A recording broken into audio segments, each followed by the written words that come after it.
up, Woodward. We are starting off your day with a brand new crew. Meet Broder. I can't control my arms sometimes. My limbs are just kind of flying. Detroit Kool-Aid. Fired up! Y'all got Kool-Aid I'm hot. fired up! But with the Wake Up Woodward crew, he's actually a part of the family. Flannel Sam. Ask me about my wiener. Okay. Along with JB and KG. Wake Up Woodward gets you all of your Detroit sports talk. Every morning, 8 to 10 a.m. Live on Woodward Sports. A show for Detroit, by Detroit, with people from Detroit. Tell Siri to set an alarm. Because it's time to Wake Up Woodward. What up, though, people? It is Wake Up Woodward. We appreciate you guys for choosing to kick off the day with the WUW Crew. And yo, listen, man. This is a victory show delayed because those darn Detroit Pistons, man, they find themselves now in a position where if they beat the Hawks, they can move into 6th place. And you know what, Flannel Sam? Yes. Shaq told Kay Cunningham to his face, I know that you're an all-star a couple days after he said, heck, great interview last night. That was a great interview by the NBA on TNT last night. It was awesome to see the entire Detroit Pistons community, Flannel Sam, just kind of rally behind this thing, KG. Like, it was dope. Pistons world lit up last night behind our star. Our star, Kay Cunningham. And you know what? We had a lot of business to take care of yesterday, talking about Ben Johnson being the Bears head coach now, and we took a lot of phone calls. We got a lot of interaction about that, so we weren't able to get to the Pistons victory at Houston on MLK Day, but we will talk about that today. But also, as the show continues to progress in the 8:15 and 8:30 segments, we have to discuss the breaking news that was just came out and was just posted on our social media pages that Terrell Williams, the Lions defensive line coach, is now leaving to become the defensive coordinator of the New England Patriots. We got to get to that. Exodus of coaches. And you know what? We're going to get Rod Beard's opinion for about half an hour, 45 minutes about everything because, man, I'm sure Rod Beard's got a lot to say, and I just cannot wait because has anything happened recently in this town? Man, I think something might have happened, but maybe we can ask him. He has a pretty good perspective as sports editor-in-chief of the Detroit News, but I do want to ask him, is Dan Campbell really this good? Because this coaching tree is about to be the best ever. Because also you guys heard Hank Fraley and KG, don't leave us. Man. Calvin Shepard is coming up and stuff. And people are like, it's so ambiguous because the report is that Calvin Shepard he's in line to become a defensive coordinator, but people don't know if that means with Aaron Glenn or here with wherever Aaron Glenn goes or here with the Lions. So, hey, you know what? Good on Dan Campbell. He has an eye for this type of thing, and that's what makes me confident that he will be able to do it again. And this is getting interesting for the Lions. Oh, yeah, it's getting interesting. But it's the life of being a good team and a good organization. Your coaches, like, eventually, I'm guessing probably next week, we can do an entire autopsy on the coaching staff because I'm sure Terrell Williams isn't going to be last shoe to drop. But I'm guessing between now and Friday, we will be doing this kind of a show a lot. I mean, I actually had something different planned, but, this morning, literally a minute before the show, it's like, oh, breaking news, Terrell Williams is leaving to become the Patriots defensive coordinator. I'm just like, all right, let me take that show sheet and just Kobe that in the trash really quick, and we're going to talk mostly about Terrell Williams. But still a jam-packed show. But first, the Detroit Pistons, man. It's unfortunate that we weren't able to give them their proper flowers yesterday, but that was a hell of a win that they got at Houston, a team that is still second in the Western Conference. That went into that game was 28-13 and now 28-14. The Pistons had come off a couple of disappointing performances at home and losses, but made up for it with a win at Houston, which is the type of game that you don't necessarily expect to get. So it was definitely a very nice consolation prize after watching the divisional round playoff game on Saturday. It definitely was. And, with these Detroit Pistons, what the win signified to me is something that I said when Jaden Ivey went down that I wanted to see. Obviously, you want to see Tobias Harris and Jalen Duren be enough to make up the difference because they always should have been. With how this thing was trending, when you talk about 35 to 40 wins on the season, that means that even if a Jaden Ivey goes down, they should have enough, especially when you put in this mix. I believe that Cade Cunningham should still be not just the straw that stirs the drink from a standpoint of facilitation, but also from scoring. When you saw him go on that bench in the third quarter is why you guys have heard me say this for years. He will get his assists. This team is better when they play off of Cade Cunningham. Yep. But who can defend this man? That mid-range is crazy. And now you got step-in three-pointers off the dribble. That was the last thing we were waiting for. We knew he was 40% from catch and shoot, but now you're talking about he's going to sauce you up off the pick and roll and step into a three-pointer. People were like, bro, he did this to Amon Thompson? And you know what? But you know what one of the replies said? Well, he practices against Asar and Ron Holland every single day on the wing. Yeah. So it's like, you know what? Cade Cunningham is definitely battle tested. We know who he works out with in the offseason. Shout out to Cannon. Shout out to Ashton. Shout out to Coach Jay and rank management, because those guys got multiple people in the NBA like Ron Holland and Anthony Black, and in addition to Cade Cunningham and others right now that they have trained. And these guys are putting in that work. But shout out to Cade Cunningham. Shout out to Jalen Duren, too, man. I just want to be able to talk about him because the stocks have been going up. The play in the middle have been awesome, man. He had 4 steals and 2 blocks against the Rockets in a game that generally people are quick to say, oh, well, you know what? Alperen Sengun is just better than Jalen Duren. Our young talent with the Rockets is better than the Pistons.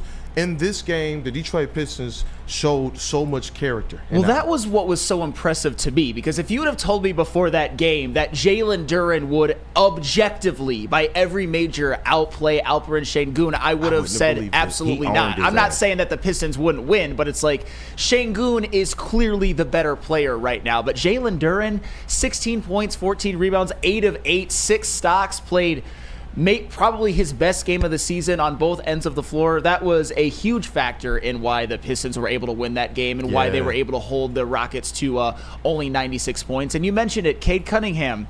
After having a couple of subpar games by his standards, he completely makes it up to his team, goes for 32, 9 and 7, 12 of 22, 3 of 5 from 3, 5 of 5 from the free throw line. Had that absolutely sublime third quarter, that dunk that he had where he was talking smack afterwards. Like, you're seeing a more... Absolutely. Absolutely. I was like, let's go Super Saiyan then, Cade. And as you said before, putting the moves on Amon Thompson, who is a hell of a defensive player in his own right, and adding some wrinkles to his game on top of his game that is already pretty well-rounded or very well-rounded. You absolutely love to see it, and that's one of the signs of a good team. You go in and you beat. I don't know if the Rockets are a championship contender, but by definition, by their place in the standings, they technically are. And they go in and beat them. And it's always something a little bit special going against the Houston Rockets. You've got the angle of the Asar versus Amon Thompson, which congratulations to the Thompson brothers. They're both having success in the NBA, or the Thompson twins, I should say, both having success in the NBA after there being some question about them and overtime elite and all that. They're answering for a lot of that. And the whole Cade Cunningham versus Jalen Green thing, that's not a question, by the way.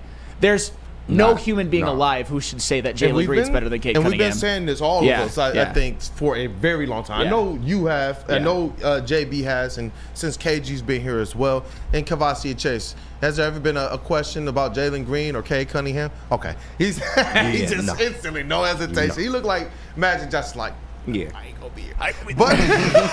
But you know what? With Cade Cunningham, people were complaining about the turnovers in the first half, right? And then what did you see in the third quarter? Turnovers go down a little bit, and he looks so much more efficient. Why? Because what winds up happening is he loves to probe. And Rod Beard and I, we covered this when we first broke down his draft tape and saw who he was here. And even Terry Foster said it's kind of the same thing that Isaiah Thomas used to do, probe for his teammates. But when Isaiah Thomas and the Bad Boys were good, their teammates were much better than what Cade Cunningham has had to this point. And so it's like here, you get stuck in no man's land waiting for an assist to appear. And the defense, they're knowing this, and it's setting him up for some of the turnovers that we believe are careless. In the third quarter, when it was just like, you know what, let me just force the issue and make the gravity truly step up to me, not just kind of soft play and double team aggressively, make them have to triple team aggressively, make the big have to step up aggressively.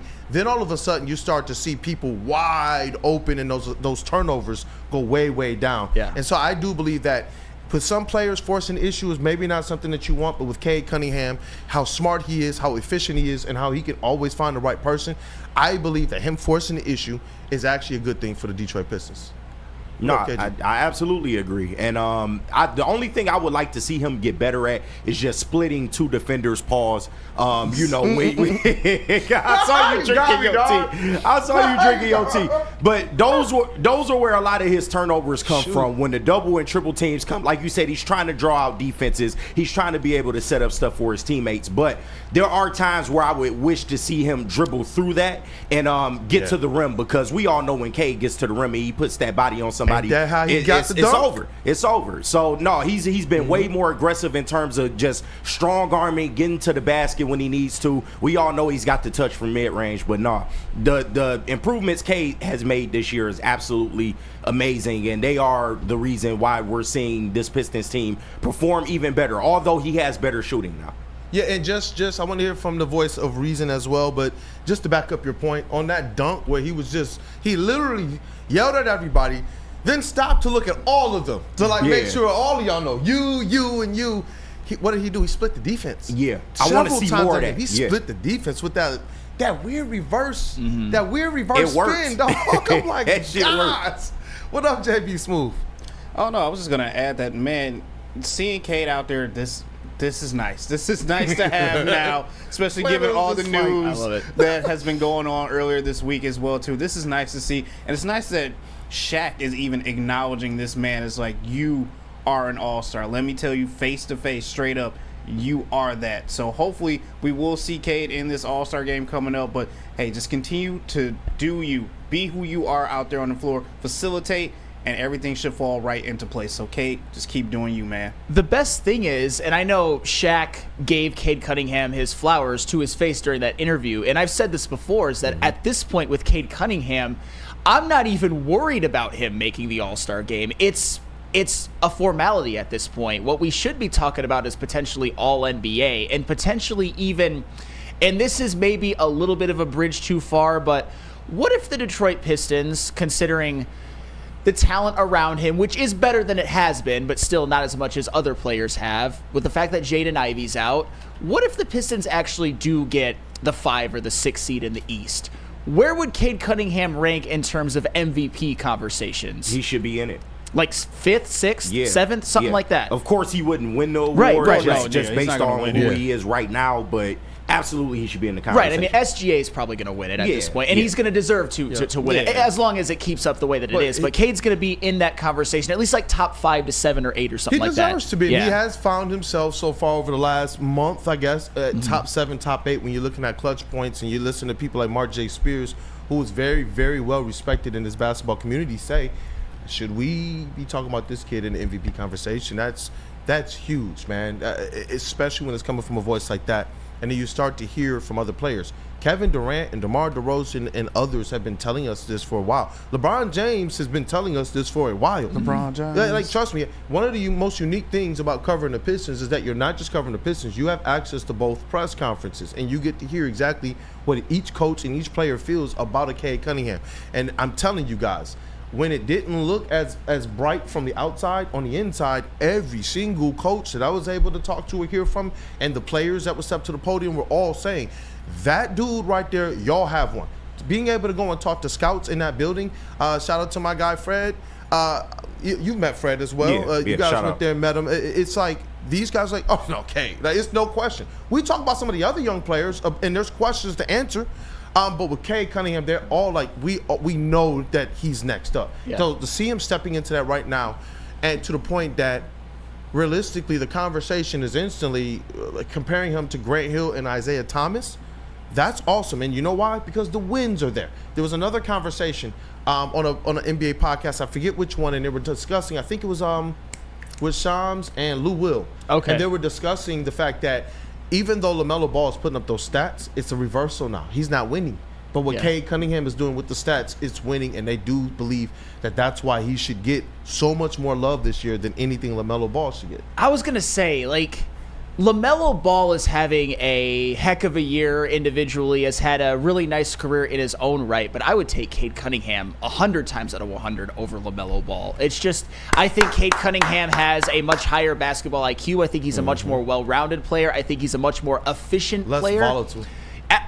Without a shadow of a doubt. LaMelo Ball, and don't get me wrong, Cade put up a couple of very inefficient games the couple of games before this one against Houston. But with LaMelo Ball, he's just one that you worry sometimes that a 5 for 23 game is coming. I'm not saying he always does that. I'm not saying that he hasn't been fantastic this year. It's just that I don't know. You're not going to win with LaMelo Ball as your best player as high as you are with Cade Cunningham as your best player. You're just not. And I'm not saying that LaMelo Ball has a lot to work with. But I would say the rosters around them are pretty comparable. I was about to say, yes. He has had a lot more to work with, though, over what Cade Cunningham has had. Brandon Miller has turned into a player. Miles Bridges. Yep. You know what? They've had some bigs. That was a disservice to Cade. LaMelo's got more. Yeah, a little bit, a little bit more. Yeah, I said even that. I was trying to be nice. Because we want to be fair. Look, LaMelo is exciting. He has been an all-star. He has accomplished more than Cade Cunningham to this point. But from where we are going forward right now, and you see already, Cade Cunningham is helping to lift this team along with the vets. That's the good thing, is that Jalen Duren is stepping up. Malik Beasley is look, this guy will have a heater for 4 or 5 games and maybe one cold and then right back to it. I love that. Do y'all remember the corpse of Bojan Bogdanovic and Alec Burks? Yeah. Do y'all remember wondering, are we ever going to get Monte Morris? I'm glad that it's Marcus Sasser stepping up right now. So J.B. Bickerstaff got a lot of credit last night as well from Cade Cunningham. He gets a lot of credit from this team every time we ask him about him. It's almost to the point where you want to keep asking the team about him, but it's going to be the same thing that look, he's just the man. We just listen to him. Everything he said is right. The same thing that we hear from the Lions players when they talk about Dan Campbell. Absolutely. And before we move on to the whole Terrell Williams to the Patriots thing, I just I didn't expect that we'd bring him into conversation, so I didn't have his exact numbers on deck. I just knew they weren't as efficient as Cade's. But LaMelo Ball, 42% from the floor, 34% from three. Ooh. Not as many assists. It's just... That's kind of what he is. Is Cade leading the league in assists right now? I believe he might be. Is it him or Jokic? I forgot. Yes, sir. Is it Cade? Oh, my goodness. Be, man. And look, we do got the Woodward Pistons segment. I forgot about that. We will get there. Sheesh, man. Hey, let's say what up now to some friends, and let's get into what made Flannel have to ball up the show sheet and throw it away. Yes, but... KG, I didn't give you 1,800, or did I? Oh, yeah. I did. Okay, I got yes. You. Don't worry about it. Don't you worry, because 1,800 Tequila is the official tequila of Woodward Sports Lions watch parties and post-game show. Unfortunately, won't get more of those until next year, but they are the proud sponsor of your Detroit Lions. 1,800 Tequila, the best taste in tequila. And please, y'all, drink responsibly. Stop searching for a vehicle and start finding one. Les Stanford Chevrolet Cadillac makes it easy. We harness the power of multiple dealerships and own the biggest selection of GM brands in the area to get you the car you need. With the Les Stanford Group, you'll have access to 4 different dealerships, providing you with more makes, more models, and more choices. We're connected to more than 1,000 vehicles. And with so many high-quality CPO vehicles available, you'll find new car quality at pre-owned prices. You can start and end your search at lesstanford.com today. Big injuries, big news. Twice a week, Dr. Jeff Pierce from Michigan Sports and Spine joins Woodward Sports Network for the Injury Insider Report. Big D Energy Tuesdays at noon, and Ermanni and Edwards with Maz Thursdays at 3:30. Get expert analysis and in-depth breakdowns on the latest sports injuries from the man trusted by top athletes in the community, like D-Mac. Whether it's the Lions, Pistons, Tigers, or Red Wings, Dr. Pierce talks us through it all. Don't miss the Injury Insider Report with Dr. Jeff Pierce, your go-to source for understanding the impact of injuries on the games and players we love. Only on Woodward Sports Network. Scan the QR code on the screen or go to MichiganSportsandSpine.com to see if Dr. Jeff Pierce can help you. Walk into any Lady Jane's Haircuts for Men today. Open 7 days a week. Sit back, relax, and enjoy precision haircut, scalp massage, hot leather neck shave, and hot towel treatment from one of our talented stylists. Step up your game this season and take advantage of our $20 haircut special. Scan the QR code and get your coupon today. Lady Jane's Haircuts for Men, the ultimate haircut experience. Open 7 days a week. Walk-ins always welcome. Lady Jane's Haircuts for Men. It's wicked awesome. Thank you to all the fans for making Woodward Sports your #1 online destination for Detroit sports. We promise not to drop the ball. New year, new you. How about a new car? Les Stanford Buick GMC is here for you. Get a 2025 Hummer EV SUT for 24 months with 10,000 miles a year for only $699 per month, just a $1,999 down payment, or a 2025 GMC Sierra 1500 Crew Cab, 24 months with 10,000 miles per year for only $359 per month. Sign and drive. No down payment required. GM discount required for both. Can't do that outside the soot. Get to Les Stanford today or click on the QR code on the screen and check out our massive inventory. Les Stanford Buick and GMC, lesstanford.com. No live read is safe. No live read is safe. What up, That's hilarious. What up, though, people? Welcome back to Wake Up Woodward. It's -2 degrees outside, but you know what? In here, it is warm. We got the chat family, who's, as always, the most important part of this thing. So go ahead and smash the like button.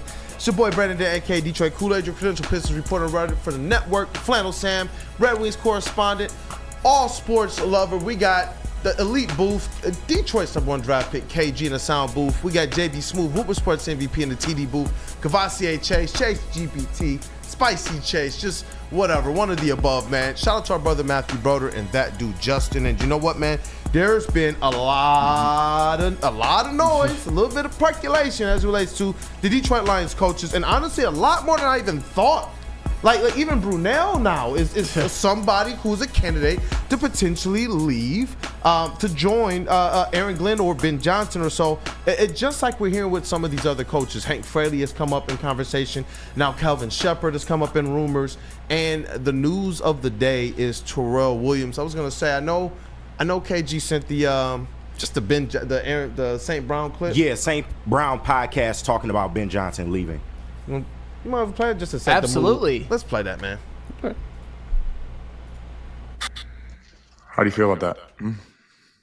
How do I feel about it? Obviously, I love Ben. One of my favorite coaches that I've ever had, I would say for sure. I mean, he's smart. He's, one of the hardest working coaches that I've been around. But obviously, I would want to have him in Detroit forever, but that's not the reality of things. Other teams are going to approach him. He's going to want, I feel like every coach, not every coach, but a lot of coaches, want to be a head coach at one point in their lives if they can. And this was the best opportunity, I think, for him to leave. Like, if he didn't leave this year, then I feel like teams are going to say, oh, what's wrong with him? Like, he had the most point. Like, we had the highest, scoring offense in the league. This was, we got lost early, unfortunately, but I feel like this was the year for him to leave, and he took it. So I don't blame him. Everyone on Twitter, the Lions fans, fucking hating him, talking about he didn't prepare for this. He didn't, he was taking interviews in the bye week. Like, that hasn't, trust me. I know Ben. He was as locked in as can be for that game. So I'm happy for him. I talked to him. We had exit meetings on Sunday. Talked to him on Sunday. And obviously he was, devastated with the loss, but he told me, he doesn't know what he's going to do yet. So he lied to you? No, he didn't know. He didn't know if he was staying or leaving, or did he know what team he was going to? He didn't know if he was staying or leaving. He told me what 3 teams is between, but he didn't tell me. Hey, and you know what? You could tell that loss hurt. Not just the coaches, but overall that loss hurt. And I'm hoping that these are things, as we talk about the fuel that fires these guys, that this is something that just continues to set in because they're going to need it. Obviously, the question here is Dan Campbell is going to have one of the greatest coaching trees of all time, especially with what we see going on right now. They still got to work out at their destinations. Right. But they got to work out. But I'm just saying, like, the trajectory at this point in time, I think that it's hitting me differently because I don't ever remember a time where it's not just our coordinators. We were thinking, okay, Aaron Glenn, Ben Johnson are gone, and the guys that are next up. Now we're hearing that those guys might be gone as well. We're talking now 3, 4, 5 coaches, and now the breaking news of Terrell Williams going to the Patriots. Yeah, and just when I see this Amon-Ra St. Brown clip, he obviously understands that the NFL is a business. He understands that Ben Johnson is somebody who, based off of what he did in Detroit, is going to be a hot commodity as a potential head coach. And I think Amon-Ra St. Brown also understands what Ben Johnson did for this offense, and even what Ben Johnson did for Amon-Ra St. Brown individually. I'm not saying Amon-Ra St. Brown's not great. I'm not saying their offensive personnel or Jared Goff's not great. I'm just saying that Amon-Ra St. Brown, he still remembers what it was like, I'm sure, being a wide receiver in that Anthony Lynn offense. I'm sure he does. I'm sure he understands that once Ben Johnson got into the fold as the passing game coordinator, and then, of course, for the last 3 years as an OC, how much Jared Goff's career took off and how much his career took off when I'm talking about Amon-Ra St. Brown. So he's going to be respectful, but he's experienced a lot of loss lately. I'll just say that. And I think we all have, but Amon-Ra St. Brown specifically, he probably loses the positional coach that meant the most to him. And, of course, as everybody did, and as we all did as fans, the Lions lost the divisional round. And they also just lost Terrell Williams. Obviously you don't love to see that. But Terrell Williams, he was the defensive lines coach for the Lions for the previous 5 seasons. He had that same title with the Tennessee Titans, and now he has left to become the defensive coordinator of the New England Patriots, working under Mike Vrabel, who he worked under for his time with the Tennessee Titans as well. So just another shoe has dropped in the whole what is now going to become the Dan Campbell coaching tree. It is, and like KG and JB said, they got to work out, but right now the trajectory, based on what we know about Aaron Glenn and Ben Johnson, those guys, is that they got the makings. They got the stuff. But not everything is the same. I believe that the magic here with the Detroit Lions starts in that, and it started in that front office. None of these guys are here without that. Yeah. And Dan Campbell even brought in before Brad Holmes. That's the magic there. We've been talking about how he's managed these coaches, and even when a Terrell Williams got brought in here, think about what we were saying. Like, wow, the Lions went out there and did that. I still believe in Dan Campbell's ability to be able to go out there, because I see the chat and some people that are worried, oh, man, we're so cooked. What are we going to do to replace this? Guys, what made this team special is still right here. And at the end of the day, like you keep saying, players execute. No, absolutely. And I think that, we're all hurt as Lions fans right now, but something that we're not paying attention to is the type of character people that Dan Campbell goes out and hires. Like the Ben Johnson situation, and I'm glad, Amon-Ra spoke to this, because at the end of the day, these players and coaches, they all talk. We don't get privy to all the conversations that go on behind the scenes, but this is not something that Ben Johnson just up and did. And it may seem like I'm defending Ben Johnson at times. He did go to the adversary, and that's fine. But it's just the fact that this is a business, and at the end of the day, if you have an opportunity to go do something that you've dreamed about doing your whole life, you got to go do that. But if he was as flimsy as a coach as to, not be focused on a playoff game for our team while he's interviewing for other teams, I don't think he would have been the offensive coordinator in the first place for this regime, because they hire high character people.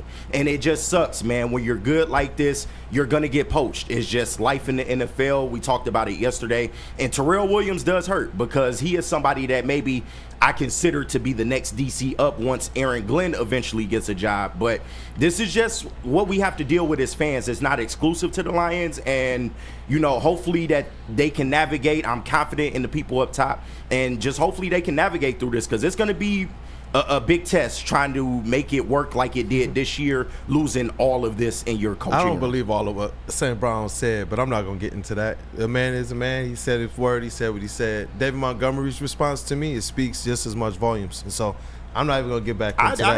I hear you. I'm just not. I mean, this response right here from Ben, you really going to do this to us? Like, it just is what it is, man. When you look at how some of the players did what they did on their stories, St. Brown's is kind of on the side of his own. True, but I mean, they are close. Like, he spoke to how close they are, how much they conversate. That's all I'm saying. Yeah, I mean, David Montgomery has a different angle, though, because he played for the Bears. Exactly. And he's always going to see the Bears. He's always going to see the Bears, I think, as the team that almost ruined him in a lot of ways. Yeah. I mean, he obviously unlocked his potential with the Lions more than he ever did with the Bears. But Terrell Williams, here's what I will say about this. He's another example of somebody just like Ben Johnson. He earned a promotion. He earned the opportunity to go be a defensive coordinator. He did a fantastic job with the Detroit Lions this year. And obviously, we know that the Lions have a lot of talented players on the defensive line, but I think that he helped in taking a lot of them to the next level. We looked at Aiden Hutchinson. When he went down, he was the front runner for Defensive Player of the Year. You look at Levi O kind of being healthy and putting it all together. You look at DJ Reader setting his career high in sacks. You look at Aleem McNeil, in my opinion, playing the best football of his life before he went down. You look at him getting something out of an Al-Qadim Muhammad, who was basically off the scrap heap, and then we look at him as maybe a viable piece for next year. Trevor Nowatzki, all of that. And then you go back to Tennessee. Look at how many people thrived under him. Jeffrey Simmons, Harold Landry, Danico Autry, even a guy like DeMarcus Walker, who went to the Bears and became a scrub, got paid because of what he did with Tennessee having a 7-sack season. So Terrell Williams, he knows what he's doing. Mike Vrabel knows what Terrell Williams can do. So this, as much as it's gonna be unfortunate that Lions coaches are gonna be poached to get promotions for other teams, it was kind of a no-brainer when you think about it. But at the same time, our heads are all spinning, so it wasn't easy for me to have the foresight. But Mike Vrabel getting a head coaching job, of course he's going to take Terrell Williams with him because he knows what Terrell Williams can do more than anybody. Yeah, just like we knew entering here, and as we did the homework, and people like KG, who had already kind of had some insight as well, yourself, it was just like we knew exactly what we were going to get with the Terrell Williams. We knew that this was a treat as well for this season. We knew, like, okay, this is us basically calling all the horses from the stable to try and go out there and punch home a Super Bowl ticket. And realistically, what you said probably rings the truest. Obviously, the injuries caught up to them. That's just what the sheer nature of it is. I do believe that they had still enough, but then all of a sudden you start the game and you lose an Amik Robertson. But when you talk about what Terrell Williams has done, and you said it right, mentioning all the players who've had to step up this year, and they were able to still have some type of an effect to the point that most of the season we say, hey, look, this defense still looks better than last year's defense, even though they had so many people that had to step up and fill in. Like seeing that clip of Kelvin Shepard talking about Malcolm Rodriguez yesterday, it's just, it even hits home even that much more that he wasn't even a starter, but we lost a guy who, when he went in there, we saw the type of effect we had. And the fact that Terrell Williams was still able to go and coach up the guys even behind Malcolm Rodriguez, who was a backup, it just speaks volumes to who he is, and also what it should really, really, really speak volumes to for all Lions fans, for all of us. The kumbaya point for KG and myself and everybody else on this is the fact that Dan Campbell is the lightning rod here. All these guys have been here. All of these coaches have been here because of who Dan Campbell is. And that's, I think, the point where we're all just like, we know that this thing is going to work itself out because of what they've already proven to be as an organization. It happens to too many organizations, and other organizations respond. I mean, the Kansas City Chiefs have lost coaches, and I get that they're a different level. They've won Super Bowls, but that's what happens. And one of the reasons why we think that they'll at least bounce back and be able to replace them with competent guys is because Dan Campbell is a great leader. We all know that. And a blind and deaf man, Helen Keller could see that Dan Campbell is a great leader. He can see that guys are comfortable working under him. I mean, Ben Johnson stayed longer than maybe he had to. It's like guys thrive. We talk about this coaching staff as the best in the NFL, and I still believe that it was. And it's going to be shown with how many of them get promotions at other places. We saw it with Ben Johnson. We saw it with Terrell Williams. We're probably going to see it with Aaron Glenn, Mark Brunell, Hank Fraley. I mean, like I said, I promise you next week we'll do like an autopsy of this coaching staff and how much it's going to have to be reshaped. But it's also a testament to the team they had, but it also makes it more disappointing that they weren't able to cash one in with this basically all-star coaching staff. Hey, you know what Steve Baffey said? Fans are allowed to go through their process. To lose Ben and other coaches right after that loss, while we are already in grieving process, emotional reactions are expected and understood by me. And that's where I'm at too, Stephen Baffey, because the fans are the ones who I believe are owed the world. Ben Johnson, to me, is not owed more than the fans. Even though you get your opportunity to go and do what you do, the fans are owed something.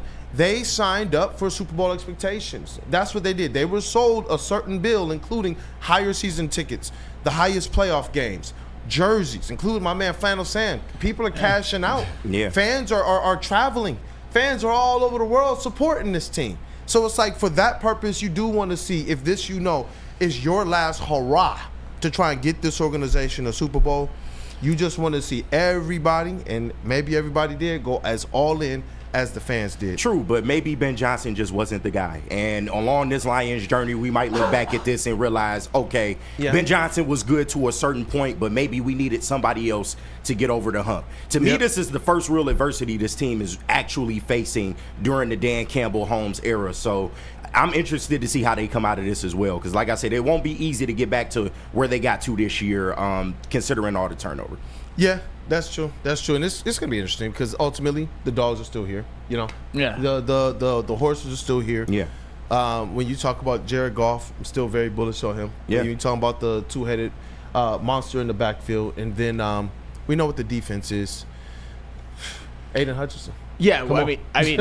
Shoot, that's, as I said, I think even the day after when we were all in a bad mood, or it may have even been a couple of days after, that's what gives me the most excitement going into next year, is that I get it, knock on wood, the injuries that the Lions suffered this year was not typical. Obviously, injuries are a part of the game. It's going to affect everybody, but they affected the Lions a heck of a lot more than other teams. I mean, look at the teams that are left right now. Look at the Buffalo Bills IR. Look at the Chiefs IR. Look at the Commanders IR and the Eagles IR. You are not going to be seeing as many names as you saw on the Detroit Lions IR, and hopefully it evens itself out next year. Hopefully you get a healthy Aiden Hutchinson season, and he's going to have a full offseason of rehab. Hopefully Aleem McNeil and Malcolm Rodriguez are going to heal up from injuries that are a little bit more serious. ACLs kind of take a little bit longer, but hopefully they're good to go next year. What is up with Derek Barnes? Derek Barnes is another one. He might be one that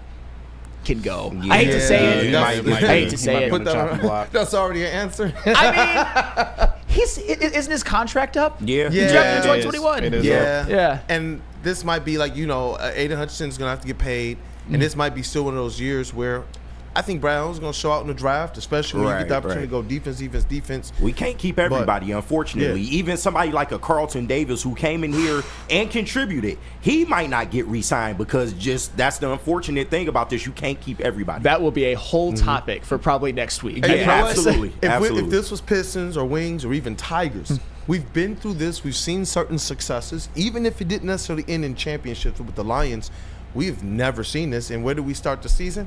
We are now fans learning to be a fan of a team with Super Bowl expectations. Yeah. And you know what? This is part of it. Because to KG's point, it doesn't matter if Ben Johnson put in all the work or not. This is not the last time this is going to happen underneath this organization if it is who we believe they are. Yeah, and this is what it is. You're not going to keep everybody as players, and your coaches are going to continue to be the ones to get poached. Because do you think the other teams are like, oh, sweet, yeah, they lost Aiden Hutchinson. They lost 22 players. Dang, they're still blackening our eyes to the point of 15-2. If I'm the league, I want a little bit of that recipe, and I get to weaken you at the same time. That's what I'm going to attempt to do. But you know what? Realistically, as fans, with these types of expectations, we can't talk about, oh, Sheila, the owner, and Dan and Brad, and then be like, man, what's going to happen on the way forward? This is the power structure that selects everything that goes on this staff. So I'm comfortable. And your core of players are still here. The same players that Ben had and Terrell had, they are the same players that are going to be here for the next coaches. So and you know how you know why? Because they actually signed him and rewarded him. Yep. There's no lingering talks. Like, for example, there's an uncertain future with, Mr. Micah Parsons with the Dallas Cowboys. Yeah. You're not seeing that. You're not seeing that with the Detroit players. You're seeing Penei Sewell get the long-term contract. You're seeing Amon-Ra St. Brown get it. You're seeing Aleem get it. You're seeing Jared Goff get it. And you're going to probably see Aiden Hutchinson get it as long as he comes back and shows that he has no ill effects from the injury. Heck, they gave some long-term contracts to people who maybe they shouldn't have, but that's a conversation for another day. Graham Glasgow. Anywho, it looked good at the time. Man. That is a conversation for another day. Yeah, man. Ben Johnson. Good job, Ben Johnson. I will say that. Oh, absolutely. I'm hurt. He's not Osama Ben Johnson no more. I'm hurt, but he's cool with me, man. It was awesome to see him and his family. be able to have that opportunity because you know what? We weren't supposed to have Ben Johnson last year. Yeah. Let's just be real. He was a number 1 head coaching candidate on the market. We all thought he's gone, and when he came back, we all said, all right, this is it. We all knew. So it's just like, you know what? To know that this was like probably the worst kept secret in the NFL, to know that this is something that he gets to have and get to have with his family, that part of it, I was sitting there like, KG, dang it. Yeah, I know. I saw the family. I saw them being so proud of him. I saw his enthusiasm to know he gets this opportunity because of the success that he had right here and the belief that everybody had in him right here. So it's like, you know what? Definitely tip of the cap to Ben Johnson. I mean, that's all fine and well, though, but when we go to their stadium or when it comes to Ford Field, I was just about to say, I look forward to kicking his head in twice a year. I look forward to doing it. Yes. Exactly. We still booing the kids, right? When they come here, right? Oh yeah. All right. We boo Ben Johnson's kids as well. I mean, but that's the thing. When you take a job in division, you become an obstacle at this point. I mean, let's just call it how it is. Ben Johnson, if somebody like Caleb Williams can be fixed, some of his bad habits can be corrected, he could be a force in the NFC North, or maybe he won't be. Hopefully, Ben Johnson is somebody who proves to be a coordinator more than a head coach, like a Josh McDaniels or something, and he doesn't become a Sean McVay. Only time will tell. But if Ben Johnson succeeds there, the Bears could end up being one of the bigger obstacles to the Lions' success moving forward. And that's why when he comes to Ford Field, when we go to Soldier Field, we've got to boo him, we got to boo his kids, we got to boo his wife. She's a very lovely woman, but he seemed real happy to be there. I'll just say that. We were like, want to be. That's the thing. We're all still boo-hoo crying because of the loss, and rightfully so, by the way, because it was devastating. And Ben Johnson's just like, I'm on to the next. I'm on to the next. Enjoy that check while we beating your ass. Enjoy it. Right, there we go. Yeah. I swear he was over there singing the likes, the Satisfy the Like button song and all of that, KG. I'm like, hey, he was getting down. Ben, can we get a letter first? We didn't even get a social media buy yet. Xavier D said something that just wets my whistle. I know we got to get to the next segment. I think we might have blew through one. I was thinking, like, that's all right. We got Rod. He says Schwartz incoming, bro. Jim Schwartz here with Dan Campbell. Do it. So much alpha male energy. I'm like, do it. Yes. Do it. Give me Jim Schwartz. I'm on board. God. I know what we're talking about, Robert Saleh, and I would love that too. But Jim Schwartz and Dan Campbell have the same sideline. It's kind of crazy. Holy shit. That's the perfect way for Jim Schwartz to make it up to us, bro. Come be to DC. Come do that. He's still pretty good. Stick says Schwartz would be fun at DC. I'll tell you what. Let's just hope that the Lions never play the Chargers and Jim Harbaugh doesn't give him a smack in the back again. Yeah, right. The handshake 2.0. I love it because I don't think Jim Harbaugh meant anything by it. He's just an intense dude, and so is Jim Schwartz, and it was just like one of those perfect collisions. If I'm Jim Schwartz, the collision of their world. Yeah. If I was Jim Schwartz, I would have been disrespected too. Don't push me after you just brush me out of the way like I'm nothing, bro. Ben Johnson thing. That's how I was Jim Schwartz. Ben Johnson was Jim Harbaugh. I probably overreacted. A little bit. Just a little bit. Yo, let's get to the next segment, man. We got the legend, Detroit News, Rod Beer. What friends we saying hello to, JB Smooth? I got to tell them about New Holland, and then Flannel has to tell them about Planet Fitness. Awesome. But first off, we got some super chats going on in here. I See You Nobody and Robert Sloppy Toppenheimer. I'll bring those back up when we talk Pistons once again as well, too, because I don't want to forget about you guys. But also, get those super chats in whenever you can. We will definitely read them off whenever I see them over here. But let me tell you about New Holland Brewing Company's Tangerine Space Machine, the new easy drinking IPA that is out of this world. It's smooth, it's juicy, with refreshing crushability. Take your taste buds to the moon and grab yourself a can of this intergalactic haze of goodness. This is the official beer of outer space, but you don't have to go that far to get it. You can grab it at any store that you see fit. Brewed by New Holland Brewing Company, straight out of Holland, Michigan, so you can always support locally. And tell them about Planet Fitness. Absolutely. Planet Fitness, where your fitness is essential. They got 50 plus Metro Detroit locations. We're still all trying to harness our pain into maybe a better physique moving forward. Let's do positive things, not doing things like drinking or eating your feelings. I've already done that a little bit, but I'm ready to move on to this. But if you're still on your New Year's resolution or you want to get back onto it, join Planet Fitness. Only $15 per month, or you could upgrade to the Black Card for $24.99 per month, which gives you extra amenities, including my favorite privilege, getting to go to any Planet Fitness across the world. So join today. It's Planet Fitness, where your fitness is essential. Feldman Chevrolet, Michigan's #1 Chevy dealer, is kicking off the game with the best prices on all cars, trucks, and SUVs, like this 2024 Silverado for just $296 a month, or this 2025 Equinox for as low as $371 a month. Our locations in Novi, Highland, New Hudson, Livonia, and Lansing means we have the perfect Chevy right in your backyard. Get the home team advantage every day at Feldman Chevrolet, Michigan's #1 Chevy dealer.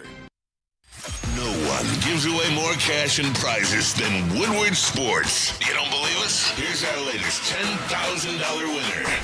You guys posted, hey, if you guess all this stuff right, we'll give it's $10,000. I'm like, okay, well, why the hell not? And the winning doesn't stop there. How about our Outkick Your Coverage winner? Let's give it up for David Tully, everybody. David Tully. This guy's got a hot girl.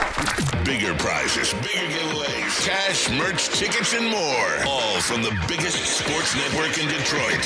No one does it bigger and better than Woodward Sports. Make sure you're following, liking, subscribing on Instagram, Facebook, X, and YouTube for your chances to share in the winning. From Detroit's #1 sports network, Woodward Sports. Walk into any Lady Jane's Haircuts for Men today. Open 7 days a week. Sit back, relax, and enjoy precision haircut, scalp massage, hot leather neck shave, and hot towel treatment from one of our talented stylists. Step up your game this season and take advantage of our $20 haircut special. Scan the QR code and get your coupon today. Lady Jane's Haircuts for Men, the ultimate haircut experience. Open 7 days a week. Walk-ins always welcome. Lady Jane's Haircuts for Men. It's wicked awesome. A ton of fun, a ton of sports, and a ton of man meat. Welcome to the Woodward Heavyweights, live daily 5 to 7 p.m. on Woodward Sports. Somebody say merge? Head over to woodwardsports.com. We are still dropping new designs every single week. I know it hurts to see right now, but we are still division championships in the NFC. So go and grab that t-shirt, 2024, belts to ass. And you can't forget about the grit, Detroit football. And also we got Dan Campbell's speech on a t-shirt for you so you can represent DC very well. Head over to woodwardsports.com, click on that shop tab, get swagged out. Get swagged out. What up, though, people? Welcome back to Wake Up Woodward. We hope you guys have had a great start to your morning. I know it's like -2 degrees, -3 in some parts here in Metro Detroit. So stay warm out there, y'all. Stay safe. The roads are slippery. Some sidewalks are still slippery. Be good out there. But we are appreciative that you guys are right here kicking off the day with the WUW Crew. If you can, go ahead and just satisfy that like button, man. Just hit it right. You got to treat it nice, man. All right? All right, KG, do you wanna give him a little something with the satisfy? I mean, I could. It's a little cold though. You feel me? Warm him up, man. Warm him up real quick with something. I hear you, man. You know what? I got you, man. And listen up for the people at home. Hit that like button, sitting y'all. by that fire. I know you're trying to get warm out there, but you can warm up to us by hitting that like button, and we would really, really appreciate that, baby. You know what it is, baby. Hey, yep, just satisfied. Hey. KG, Jake Bates. That's KG's guy, son. Yeah, you damn right. Jake Bates, man. Shout out to him. He was definitely satisfying something, dog. Like me over the went out weekend. there and hit the game winner, right? But Randall Smalls, man, he says, why wouldn't we hire from within? Randall Smalls, all of our within. What did you say, KG, during the break? What? About why we can't hire from within the Lions? Yeah, because there ain't no next man up for coaches. There's no more within. ain't no within. They all of them are coming up in rumors. Even Brunel. I was like, why is Brunel coming up in rumors now? All of them. Fraley, KG, golly, Kelvin Shepard. Keep calling him KG, though. I know. I'm peacing out, bro. They offered me a nice deal. I'm out, bro. Yeah, Tanner Engstrand. I'm about to say Tanner Engstrand is the name that gets brought up the most when it comes to replacing Ben Johnson. So you might get your wish when it comes to within. And I mean, he was kind of he's kind of right now what Ben Johnson was before he became the OC, the passing game coordinator. So we shall see. With the offense being so good, with Tanner Engstrand kind of being groomed and working under Ben Johnson, I don't necessarily hate the idea of him getting promoted, but it's also because I don't think Tanner Engstrand is going to be somebody who is on other teams' radar just as of yet. His profile isn't high enough. It could be if he comes to the Lions or if he gets elevated to the OC of the Lions and the offense keeps humming like it was before. But for right now, I think Tanner Engstrand is safe in terms of getting poached by other teams. Yeah, I'm hoping so, because I did see that there was a possibility. They were saying that he could have, when the rumors were out there that maybe Ben Johnson is looking at maybe bringing him along and things of that nature. But obviously Ben Johnson's staff was already set, so whoever thought that they had the rumors, they didn't have something right. But I am hoping that he is an individual at the Lions. If they believe that he is next up, I know they're going to do everything in their power to give him the money, give him the support, give him the opportunity, and it probably keeps things more consistent and comfortable for this offense. It is kind of funny, though, that a guy like Tanner Engstrand, who it seems to be a popular choice amongst fans, amongst people even at this network, when you talk about this coaching staff, is not even one of the top maybe 10 people that you mentioned. That goes to show the type of staff that they had, the amount of people that are going to get promotions at other stops. And it's a testament to Dan Campbell. It's a testament to this team, but it's also a testament to the disappointment of how the season ended and how many injuries they incurred and how they were very uncharacteristic in the biggest game of the year. In a lot of ways, and I hope that this doesn't end up being the story of this team. I hope they end up rebounding and getting a Super Bowl, but this was definitely a missed opportunity, and it was kind of, in a lot of ways, it was wasted based off of what they did in the playoffs. This immaculate coaching staff, in terms of a team's success this year, was wasted. It was wasted, and they had an opportunity, like you said, all year to overcome the injuries. But that's obviously the only solace that they have. I know that when people look, they probably think that these coordinators probably overachieved. There was a lot of people week after week that tried to bury the Lions. And like you said, from a coordinator standpoint, I believe that they did overachieve this year. Did we really believe it was going to be a 15-2 season after we lost Aiden Hutchinson? No. And that's what I'm saying. So it's like looking at that and knowing Aaron Glenn was holding teams, including the Vikings, to under 10 points 4 or 5 times in the season, under 20 points for half the season. Aaron Glenn and his offense putting up the points Ben Johnson and offense putting up the points that it did, being one of the best offenses across the board and number one in points per game. It's just like, you know what? These guys, they did a whole lot. So in the grand scheme of things, yes, they didn't get it done. It was a failure of a season if you have Super Bowl expectations. But I do believe that these coaches were a big part of the reason why we had an opportunity to have 2 playoff home games. Yeah, I mean, the good news, though, and Chuck Brewer says this, Dan built this staff as a loser franchise. I trust Dan can rebuild this staff. And I do, too, especially considering the moves that he already made.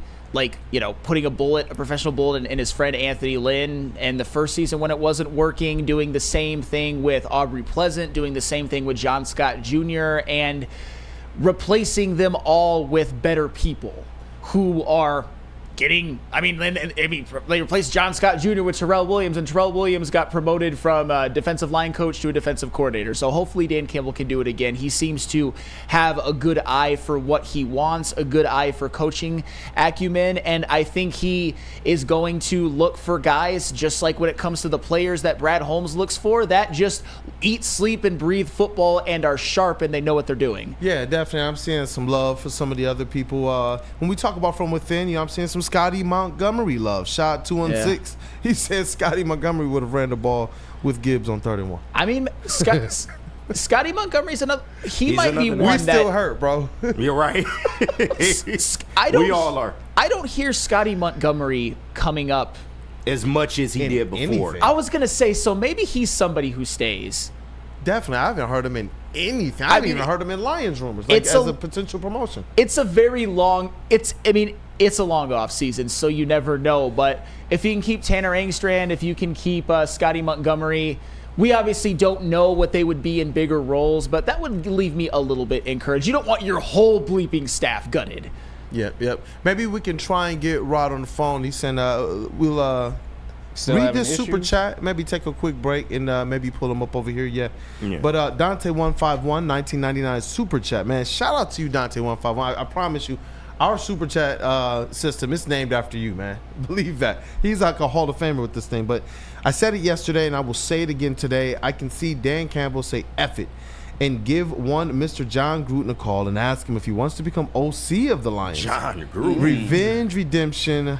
Wow. For Gruden, a.k.a. Chucky. That's a bold one right there. John Gruden has been somebody who has absolutely glazed the Lions, especially since going to Barstool, and even before, just seeing his content over the last couple of years.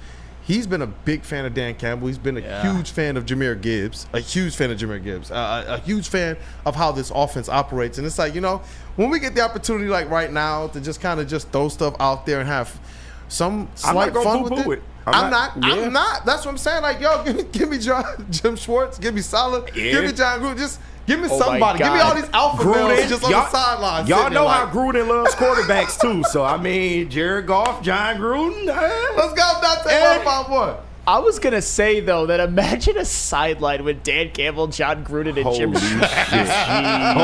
I can't even. The league not ready for that. No, they're not. The league is not ready for that. I'll tell you what, John Gruden is probably somebody who feels like he may have blew it as far as having opportunities and may still be a little bit radioactive. But I do think if he were to come in, and it's just something Dante151 is saying, there's been no rumors about it. If he were to come in, I think he would be very grateful for the opportunity. And as we all know, he's somebody who has glazed the Lions. He's somebody who has been very, very complimentary of Jared Goff as well. So I think he would love the opportunity. I just don't know if he's going to get it.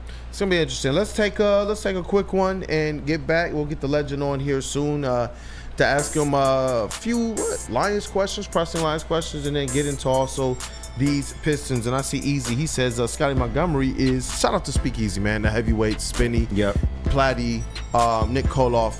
Those guys, man, I love every show on this network. I love all of our people here and what each one does to bring something different. And you guys just continue to set a legendary bar, man. Shout out to you guys. That show is still epic, man. Yes. That super chat one. But he says Scotty Montgomery is a head coach and less of an OC. I don't think he becomes our play caller. Yeah, I don't think so either. I don't. Hey, you know what?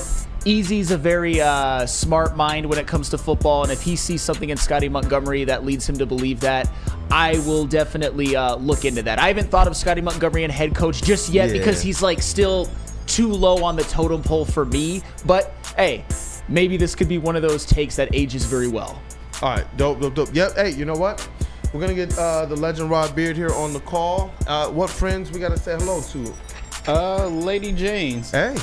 At Lady Jane's, we take the charge of getting a haircut. Our talented stylist will deliver an industry-leading haircut, a relaxing scalp massage, a hot lather neck shave. One of my favorites. Later on, it is. Me and KG gonna be over there in the Lady Jane's getting a hot towel treatment, man. The woosah, man. Yeah, you gotta watch where you asking for that towel at, though. What y'all doing over there? I'm not doing nothing with him over there. Talking about hot leather and shit. I'm good.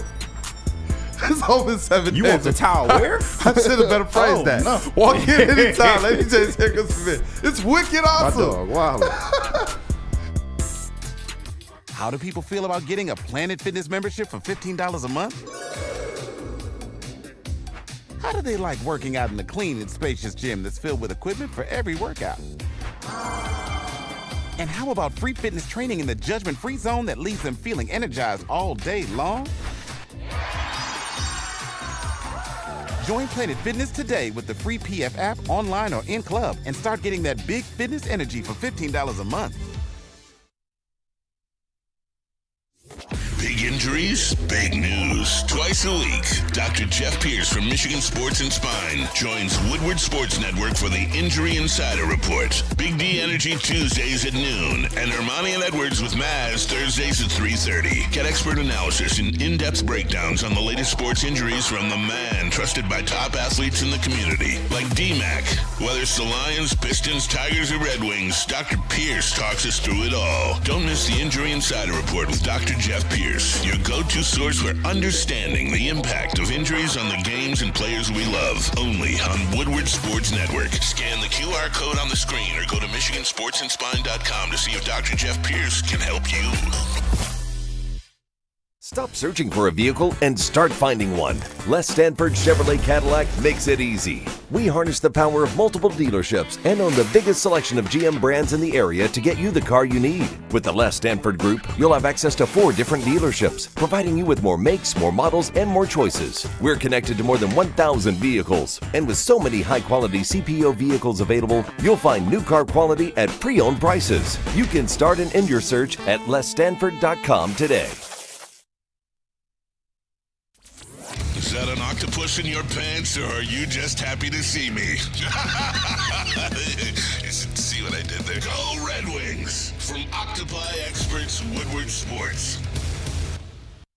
Walk into any Lady Jane's Haircuts for Men today. Open 7 days a week. Sit back, relax, and enjoy precision haircut, scalp massage, hot leather neck shave, and hot towel treatment from one of our talented stylists. Step up your game this season and take advantage of our $20 haircut special.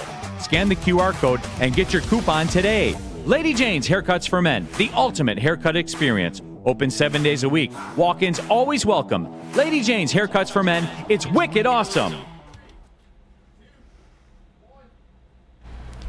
Caesar Sportsbook, the official sportsbook of us here at Woodward Sports. Scan that QR code on screen. Use code word Woodward1000. Deposit up to $1,000. But all you have to do is bet a $20 bet, and you know what? If it doesn't hit, they'll throw it right back into your account with no questions asked. It's Caesar Sportsbook, the official sportsbook of us here at Woodward Sports. Go and make some money today. Hey, what up, dog? Welcome back. It is Wake Up Woodward. You know what, man? I'm over it now. Fired up, man. I'm ready to go. I'm ready to go, man. I'm not over it, but BT. You know, I'm talking not the loss still hurt, but Ben Johnson and all of that. Come on, man, dog. I know what we got right now. Sheila, Spillman, Disner, Brad Holmes, Dan Campbell. Come on, man. Like, I'm ready to go, man. Let's go. We already know the stars that we got on this thing. How many All-Pros? They still here. We already know that. This defensive line is going to be official next year. I can't wait. But you know who else is super official? That is the legend Detroit News Rod Beard. And you know what? Flannel Sam, he was like, you know what, executive decision. This is just going to be a mega segment. Yes. Let's go, Rod Beard. Let's get him in here. Sports editor-in-chief for the Detroit News. We got to digest some of this Lions stuff, and then we'll get into the Pistons talk as well. What up, though, Rod Beard? Gentlemen, happy Wednesday morning. Happy Wednesday morning. You know what? I can sense, I can hear a little bit of the pain in your voice, Rod Beard. These Detroit Lions, they did go down in the playoffs. This is our first time when we're discussing it, and now we see that it seems like not just those coordinators, but the positional coaches behind them are also attracting a lot of attention from the outside. No, that's absolutely it. And everybody knew this part was coming, that you might not be able to hold this together. Even if they won the Super Bowl, then either one or both of the coordinators were going to leave. So not a surprise to this point. But I don't know if we can roll back the tape, but when we talked about it last week, people were, Jaden Daniels is a rookie. He's a rookie on the road. And I'm like, bro, this dude just went to Tampa and wrecked up Tampa. He is a weapon on his own. And we saw that. I mean, the way that the Lions and teams have to learn to be winning teams, fans have to learn to be winning fans also, and not take teams lightly and sort of assume just because you got the number one seed that you are guaranteed a path to the Super Bowl. It doesn't work that way. And we've just got to be more than fair weather fans. We got to be intelligent fans also and be able to analyze and break stuff down. You know, I agree with you on that, and I'm not calling out anybody specifically, but I feel like being respectful of the Commanders was sometimes conflated with being scared or whatnot. And I think some people got a little over their skis, but I'm not going to call anybody out. But anywho, Rod, what was your level of devastation following what happened on Saturday night, and how surprised were you? I was surprised, but I mean, once Amik Robertson went down on like the second play, you're like, oh yeah, I mean, like what else can happen? Really, what else can happen? And you're playing with people who were not even on the roster in your most important game of the season, and you're missing so many pieces for what you're going to be next year. I mean, the bright side of this is that they have most of their key guys signed for next year, but the short-term vision of that is they had a really good opportunity this year to be able to go to the Super Bowl, and it's just not going to happen. Rod, I want to ask you, too, about that game. What, to you, was the biggest reason why the Lions lost in the divisional round? I will say it's Jaden Daniels, and the Commanders played the Lions game. If you think back to the Minnesota game, Minnesota, when they got to fourth down and the play, Sam Darnold couldn't deliver. When they got to those fourth downs, that 4th and 2, and Jaden Daniels had that kind of boot out to the right and got out of bounds and got the first down, those are the plays. They went for it on fourth down. They converted those fourth downs. They played the Lions game actually a little bit better than the Lions did. When they needed key plays right before halftime, that post to J-Mo, if he flattens out a little bit, I think he gets that. But that's a key play in the game where you get that and you're right back in. You got momentum going into halftime. And Washington's getting the ball coming out, but you have the momentum, and they just never really got back on top of it the way that they needed to. I think if they got the lead back at some point, they would have been in really good shape. And you know what, Rod? People's emotions are, rightfully and understandably all over the place right now as it relates to the Lions. Some people believe we're cooked. Look at our coordinators going. The positional coaches are getting poached. And some people believe, you know what? It's nothing to worry about. And our panel largely is in that camp. But I want to be able to get your perspective on it as well. Just kind of your initial take right now. Obviously, there's work to do for the Lions, but just your initial take as they have this offseason ahead of them to refill some of these positions and to reload, as Dan Campbell said. Which side of the camp are you more or less in? I think they can reload. I mean, if you really think about it, this is Dan Campbell's offense. This isn't the foundation and the bones of it are Dan Campbell's offense and philosophy. This isn't Ben Johnson's offense. Maybe some of the nuts and bolts and the detail of it is Ben Johnson, but what they do and how they want to be and the aggression is not Ben Johnson. And so that's something to keep in mind, is that they're going to be the same sort of team when they take the field next year. All of the pieces should be pretty much the same. They might do some tinkering on the offensive line or something like that, but you don't need to go out and draft a running back or draft a receiver. Everything is already in the house that you need. And on defense, is this Aaron Glenn's defense the way that it has to be? You've got some other options in-house on both sides where Kelvin Shepard may be a natural guy who could bump up if he doesn't go with Aaron Glenn. And so you can do some things internally. But again, you've got the same pieces. You should feel confident with Zadarius Smith coming back and Aiden Hutchinson being healthy next year. All of these other young guys who got experience, Terrion Arnold, Ennis Rexstraw, should be able to come back and contribute a little bit more next year. Terrion Arnold got a little bit better as the year progressed, but that's what you wanted to see. That's why you went out and got a couple of defensive backs so you can be solid. Do you feel good about Brian Branch? I do. Do you feel good about Kirby Joseph? Mm-hmm. I certainly do. That dude's an all-pro. The way I look at it is it's not about this year. You have a team that can contend for the next 3 to 4 years, the way that this roster is constructed and the way your key pieces are already signed. That's more important to me. You only need to win one Super Bowl to satisfy the fan base, but the Lions are contending every year. That's the headline to me. They're going to be in the top 3 or 4 or 5 teams as Super Bowl favorites when those things come out for next year. That's where you want this franchise to be. That's the impact that Dan Campbell has had. Rod, you preaching now. And I think that people do sleep on the offensive mind that Dan Campbell has. I've heard people speak about Dan Campbell, and they've said, like, he's well-versed in offense, defense, and special teams. He's not just, a guy that just doesn't know what he's doing and delegates everything to everybody else. So I think you were spot on with that. But I wanted to ask you, and I know it's early, but going into 2025, what is a move that you would like to see the Lions make, whether it be coaching staff, whether it be free agency, or whether it be a certain position group? What would you like to see the Lions do going into the 2025 offseason? What is one key thing you would like to see them do? I can't really see. I mean, maybe the offensive line. Maybe you get a little bit of depth to go along with that. But you don't need running backs. You don't need a quarterback.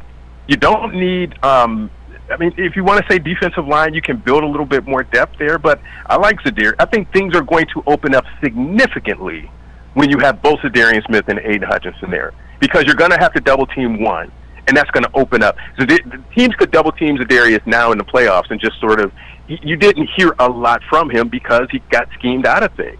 But with Aiden there, you're going to see a lot more pressure, and pressure on the quarterback and sacks would have made the biggest difference in this last kind of into the regular season and into the postseason, that they just weren't able to get enough pressure and get sacks. That's going to be the biggest. You can run this thing back. You don't really need to do a lot more in terms of personnel. The coaches, they'll find whatever they think is best, whether it's Ekstrand or promoting Shepard or bringing somebody in from the outside. All of those things are fine. Whatever scheme you want to run, you have the pieces and players in place to do it.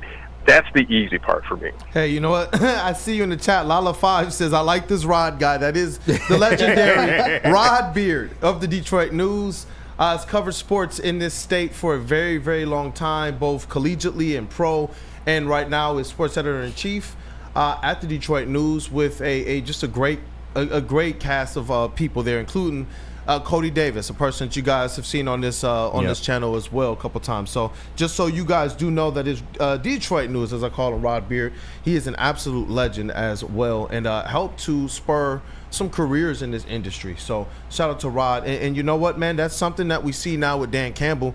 It looks like if things work out the way the trajectory is, that this guy might have one of the best coaching trees of all time, Rod. But this realistically is just more or less what happens to good organizations. I told the guys, even me, going through some of just how this thing feels from a fan versus the outlook of what this is actually. This is just a sign of what happens with good teams. And good teams, when you talk about building long-term, that long-term success, like Brad Holmes, they already know that this is what's going to happen, huh? I mean, for real. Yeah. When was the last coordinator to leave the Lions, not get fired, but to leave and to go somewhere else to become a head coach? 1963. Like, for real. Wow. Jeez. Wow. Damn. 1963. That's the real answer. Flannel from half court. Right. Out of nowhere. Wow. Exactly. That's crazy. And we got two of them now that are about to be head coaches in the same cycle. Yeah. That's insane. One that already is. But one that is. One that already is. But you know what? I think it's time to talk about a team that picked us up a little bit. I know one regular season win doesn't make up for a divisional round playoff loss, but the Pistons. How about we get into the Woodward Pistons segment? Hey, you know what? Let's get this drum roll going. You guys already know what the deal is. So, hey, let's get that drum roll going, people. There we go. Make sure we get the screen record going. Hey, yo! Shout out and welcome to the legend, Detroit News Rod Beard, as we get into the Woodward Pistons segment.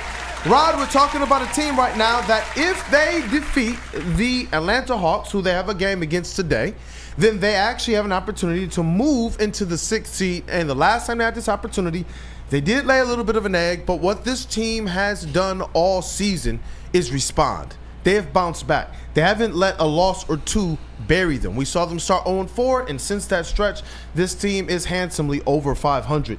Currently, though, the record 22-21. They come off of a big win over the Houston Rockets, who it seemed like the rebuild started similarly, and then the Houston Rockets just took off.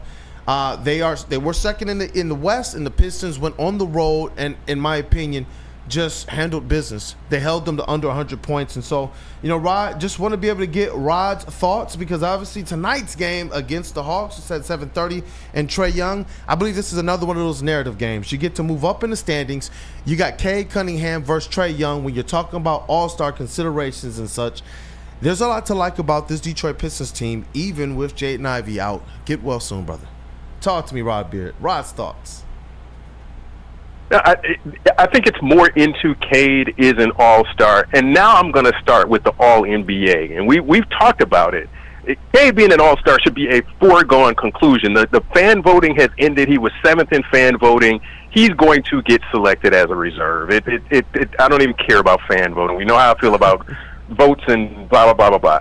He's going to get in as a reserve. And the national people, Shaq said it the other day, you're starting to see more people look at blind resumes and say 24 points a game, third in the league in assists, and averaging about 6 or 7 rebounds. Yes, those are good enough numbers for an all-star, but they're also starting to border on all-NBA, and it's a consistent thing. You're starting to see these 30-point games, double-digit assists, and they're winning. I mean, that's all NBA stuff. If they can stay in this kind of 6 seed range and not, if they make the playoffs and not the play in, I think that's going to help his resume as well. But Cade is on some stuff right now. His third quarters are just immaculate. Rod, listen, man, when we started the pod, one of the things that instantly had real estate as one of the main segments was the Cade zone. And one of the things we kept telling people is everything we saw, this guy is a star, and he's going to wind up becoming a superstar. And it was a little bit delayed. For me, maybe a year or two, and obviously injuries have something to do with that. The makeup of the team around him have something to do with that. But to see Cade stepping into this right now and owning it and seeing it be while the Pistons are winning, you know what? Good for him. Because last year he showed that this type of losing was something that he wasn't going to be content with or happy with, but he also wasn't going to run from. He signed the contract to stay here, which does kick in next year at a pretty large amount. But what else did he do in the offseason? We saw Cade go in the offseason and work out. We saw him add on some muscle. We see now that he's been working on certain skill sets that as now the offensive rhythm is starting to set in a little bit over halfway through the season, we see Cade just looking like everything is in the palm of his hands as a lead guard. And that's one of the best, in my opinion, facilitators in all of the NBA. I know that we're kind of in the moment right now, and there's some things that he has to do as it relates to winning, but just how special of a season is Cade Cunningham having right now? Still, there's only 3 players in the league averaging what he's averaging, and that's LeBron James, Nikola Jokic, and Cade Cunningham. I mean, that's it right there. I don't need to add to that. But here's the other piece of that, is when he signed the big contract, the way Cade's personality is, he doesn't want anybody to feel like he's stealing money or he's not worthy of that contract. So this big year coming right after he signed the contract isn't just coincidence to me. It is, I got the bag, now I'm going to show people that I am worth it. I'm worthy of this deal. And he's doing it. It's so many people, when they sign that second contract, and you get maxed out because you have to, because you're former number 1 pick, blah, blah, blah. But the production trails off a little bit because they feel a little fat and sassy, as Tom Izzo would say. Not Cade. Not Cade. Cade is like, look, I am coming out and I'm showing. No coincidence. Who did they play in Houston? Who is his arch nemesis? He's Green. Coming out, and in these head-to-head matchups, he's going on the road and winning in your building. Scotty Barnes, and that's the transcendent part of who Cade is becoming.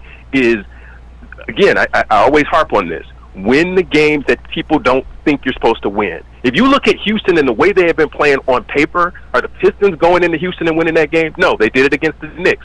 Are they going to win at home with Phoenix and with everything else going on? Nah, maybe. You got a shot. But these games that they're winning right now on paper are not ones that you said that they should be. Yeah, definitely. And this team all season long, it's been about the character and the moxie that they've shown, the resiliency. And we see J.B. Bickerstaff more and more leaning into a lot of the Lions culture and Lion rhetoric. So he gets a lot of credit and for where this Pistons team is right now. The players have been crediting him since we've been able to talk to him, since he's been hired here. And the one thing they keep saying, well, a lot of things they keep saying, but it all boils down to just, we can understand what our coach is trying to say. That to me is just crazy. It's wild. These are some young players that we know need the proper development, and so it is cool. You know, even with a Jalen Duren, what we saw the previous 3 years but versus what we're seeing right now, we're seeing Jalen Duren take the steps right now, and a large part of that has to do with the development staff that is around him as well as the work that he's putting in. He looks stronger, and honestly, I'm starting to see personally the stamina get a little bit better with Jalen Duren, which has kind of plagued him because he's been in and out with injuries throughout his career. But you know what? We got to give the people a swish or break. Swish or break. You ready for this thing, KG? Oh, you know KG's it, in man. there. He's ready, man. You know I'm always ready, man. Hey, you know what? Let's get into the swish or break. KG is going to read off a definitive statement. Hey, you know what? I'll add a little bit of context, and then we go around the cast and the crew, man. Swish or break? I love the graphic, bro. I love the graphic. I love these beautiful segments. graphic. Let's rock. Swisher. All right. And here we go. Perfectly, man, for this Ben Johnson stuff. Oh, yeah. Swish or brick, or swish or break, whatever your preference. Here we go. The first one being Cade Cunningham is a all-star starter. Swish or brick? Listen, guys, you see the numbers. We understand how the fan voting goes. We heard Rod Beard talk about it, but we're not talking about is he going to get it. We're saying, should he be? Cade Cunningham is an all-star starter. The stats prove it. What he's doing for the Pistons to be in a position where they can literally climb into a top 6 spot. And if we want to be real, we say postseason today. But in the past, this is just a play-in. This is just a playoff spot. This team has gone and flipped it from historically bad to right now doing something that J.B. Bickerstaff did with the Cavs in the past. So Cade Cunningham has a lot to do with that. The stats say what they are: 25 plus per game, points, 9.5 assists per game, and the rebounds 6-7 plus per game. He should be the starter. But what say ye, Flannel Sam? I am going to go bouncing around the rim and in. I think you could argue for, because of the team success, you could argue for like Donovan Mitchell, although his numbers don't match up to Cade's, or even like a Jalen Brunson. But at the end of the day, beat twice in his home, danced fair. in his building. That's fair. But I think when you talk about Cade Cunningham, he certainly has less to work with than those other two guys, and the numbers he's putting up are objectively better across the board. So I will ultimately go with around the rim and in, but I'm not going to die on the hill for starter. Just be in the game and have a great second half and put yourself in all-NBA conversations. JB Smooth. I kind of agree with Flannel. I like that around the rim and in. I still want to call this a swish. I do think he'll get still overlooked as much as I can see is right now, but just being a part of the game, as Flannel said, is more important. Just being acknowledged that you're there. So that's it for me. Chase GPT. I'm going to call it a swish. I think he's the best point guard in the Eastern Conference. Eastern Conference. Hey, KG. I think this is in and out. I think it's almost there. I think he is playing to the level to where you can consider him a starter, but just ultimately there are too many other names above him right now, and just where the Pistons are, I don't think they'll give it to him. So yeah, you know what? Tabitha Gable, she says, swish. Dante151, swish. Sky Dog, brick. Chuckle Cheese off the backboard and in, or is that a miss? You gotta let us know, Chuckle Cheese. Let us know. Greg 2025 says swish. And Weezy D313, people like Garland shouldn't make it, and Weezy D313, Ice Tray should be starting. Well, you know what? We got a narrative game tonight. Weezy's, you're kind of outing yourself a little bit. Weezy D13 is who I like to call, and respect to this man because he's out. Weezy D13 is an Ivy bro. He's an Ivy bro and a little bit of a Cade skeptic. I'll just say that. If you think Trae Young should be a starter over Cade Cunningham, and I get it, Trae Young leads the NBA in assists, I get it, but have you seen those shooting percentages? I'll just say that. I know somebody else that's an Ivy bro too. Oh well, yes. Oh man. Anywho, Rob go on, Beard, Rod. what say ye? Swish or brick? This is a 12-foot baseline jumper. It should be a swish, but it's one of the hardest doggone shots in basketball. It's a brick, but two words for you. Kirby Joseph. Don't care about All-Star or Pro Bowl sort of stuff, but what is Kirby Joseph? All-Pro. All-Pro. That's the bigger picture here. Man, let's go. I agree with that. That is bigger picture. That All-NBA consideration, it's going to hit so different. Because think about it. Andre Drummond has made the All-NBA team. And that was for making an 8th seed. Right. If the Pistons are higher than that, Cade Cunningham got to be there. What we got next, brother? We do. I made an alteration to this next one, if you don't mind, because I did like the question, but just wanted to throw a little sauce on it. So let's rock. Marcus Sasser is good enough to hold down the backup point guard role the rest of the season. Swish or brick? Ooh. Man, you got context to this thing, because I appreciate what he is as a combo guard, but you know what? He has shown some strides as being the backup facilitator for this Detroit Pistons team, as well as being able to play off ball when it's those times to catch and shoot. He's been able to do that. A couple of the wins that they've had, Marcus Sasser has played that role admirably. You want it to work out because then it means that the Pistons already have a little bit more of what they need in-house, and they don't have to spend capital to be able to get that. But what say ye, Flannel Sam, Swish or Brick, he is the one that's going to hold down that backup facilitator role. In a perfect world, Brick, because I don't think Marcus Sasser is a point guard. I think he's more of a combo guard. But for this team this season, he has carved out a role on this team that I honestly didn't think he'd have in him. And he's playing well enough to be that maybe 8th or 9th man on a team that gets the 6th seed in the playoffs. So I guess in a perfect world, Brick, but for this team, a reluctant around the rim and in. Yeah. Hey, JB Smooth. Oh, what was the question one more time, KG? Marcus Sasser is good enough to hold down the backup point role the rest of the year. Swish or Brick. That they don't need to go get nothing else. I guess give me Swish on this one, because I guess what are your other possibilities that you could have right now? I wish Ivy was healthy enough to, still be in this get lineup. somebody a trade. Yeah. What'd you say, KG? I'm sorry. No, I said you can go trade for somebody. Do we really want to do that right now? Are we going to do that realistically? Yep. That was part of the context that I stated too in the beginning. Like, if Sasser is here, then you actually get to hold on to a lot more your capital and just be one of those teams that's just looking to absorb draft picks at the trade deadline. Yeah, exactly. So I think as finalists said, this scenario, this is a switch for me. Cavassier. I'll say Swish. I'd rather go get a new starting power forward than a backup point guard. You've been consistent on that. Yeah, no. I mean, Tobias head. Wonder who he wants to replace. I mean, me too. I want Tobias gone. Let's be real. All right, y'all. We got to put a little respect on Tobias' name. He has played better. And trust me, I'm critical of him too. But he's played better. But for this one, I will say Swish. I think Marcus Sasser has made strides, like you said, in the playmaking department. We already know he's somebody that can come off the bench and be a spark plug, that can give you a few instant points, and that can shoot pretty well. His step back three-pointer is actually kind of nasty, bro. I can't lie to you. But the fact that pick and roll. Exactly. But the fact that he's becoming a better passer, he's seeing the floor a little bit better, his drive and kick ability is getting up there as well. I think they can make it do for what he is right now. I don't know if that's your long-term answer at backup point, but that might be a need that you need to focus on in the offseason. Like you said, at the trade deadline, maybe you load up on draft picks, or maybe go get that starter that Chase wants. But either way, that might not be a role that you need to address right this second. And one of the things we did say that the shooters was going to do, we said those shooters were going to help Jaden Ivey and Marcus Sasser.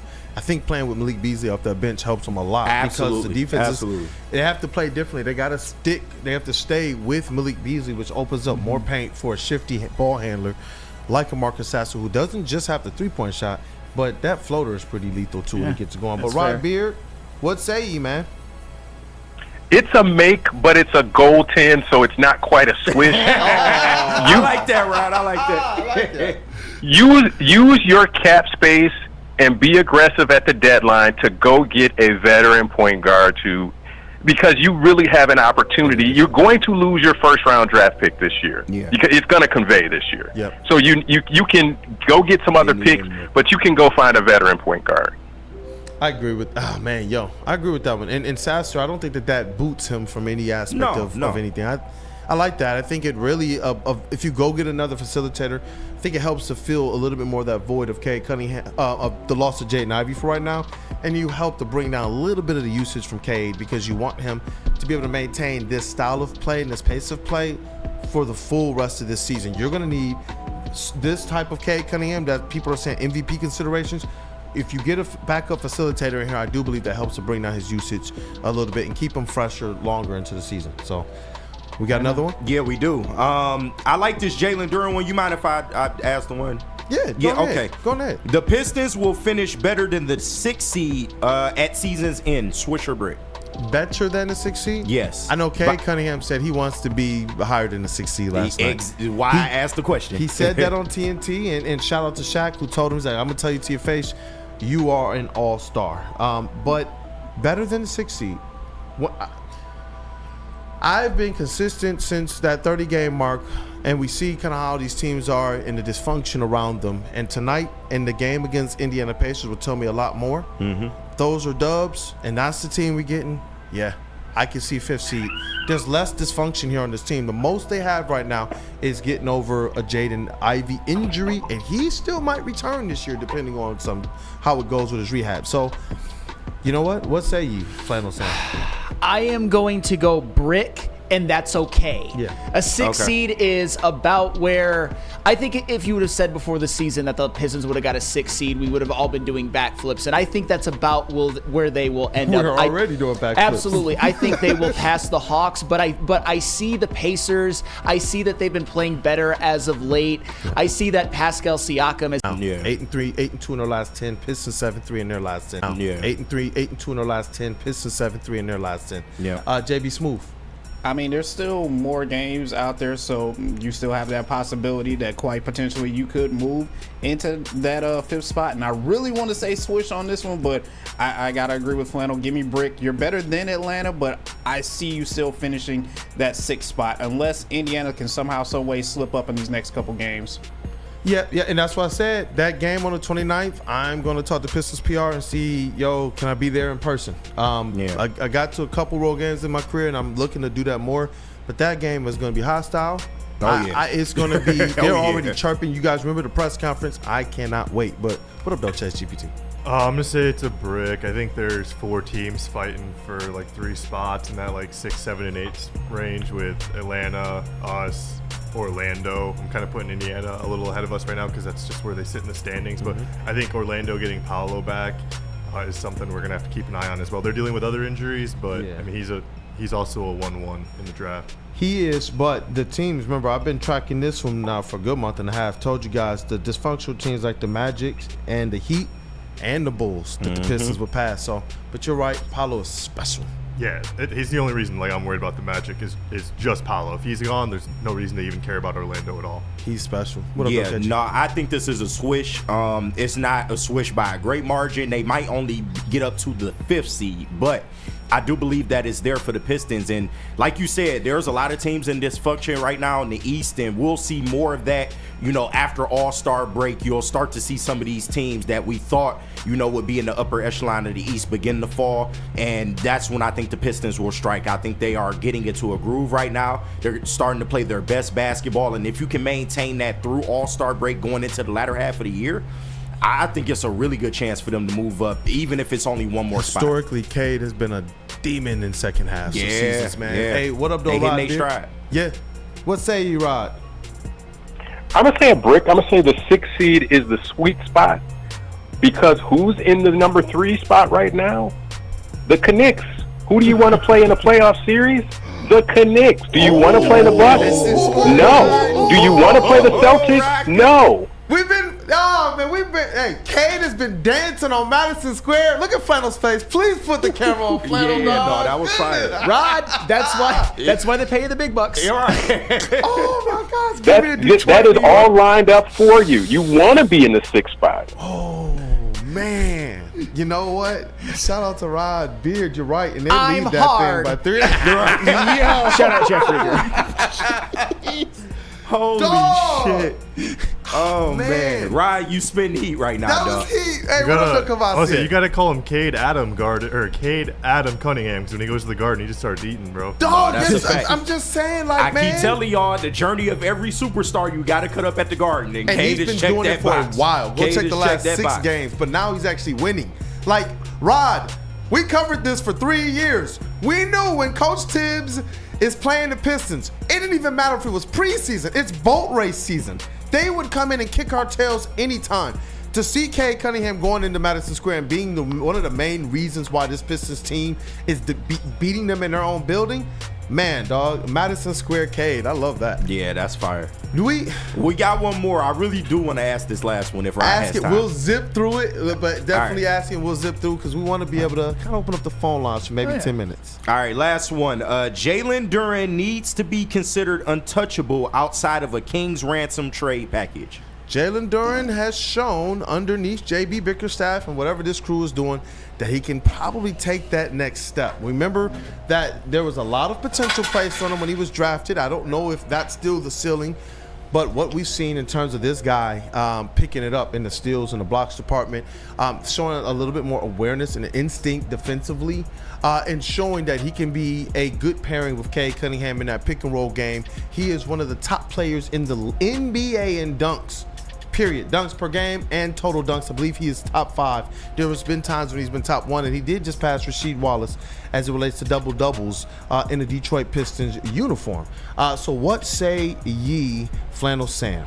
Both things can be true. I gave him a lot of praise for how he outplayed Şengün on Monday, and he has been better. In this last month, he has been much better. However, to call Jalen Duren untouchable, I think is a little bit absurd. Outside of a King's ransom. Untouchable, like outside of a King's ransom. To say that I'm not saying get rid of him. I'm just saying I'm being very semantical. The term untouchable makes me cringe a little bit. So I will say brick, basic, more so going off the literal definition. Yeah, but you're loving the trends. Yeah, absolutely. JB Smooth. Duren, don't make me regret this, bro. Don't make me regret this, man. Swish. As of right now, outside of a nice, healthy King's ransom, I still got faith in Duren right now, and whatever JB Bickerstaff can, continue evolving this player into for the future. So, give me Swish on this one, but please don't make me regret this. Kavas, yeah, see you over there, brother. What was the question again? It's about Duren. Duren, he should be considered untouchable. With the improvements you see in JB Bickerstaff starting to uncover and unscope, he should be considered untouchable outside of a King's ransom. I'm gonna steal from Rod earlier and just call it a goaltend, where it's like that you like count the basket, but you feel a little dirty about it.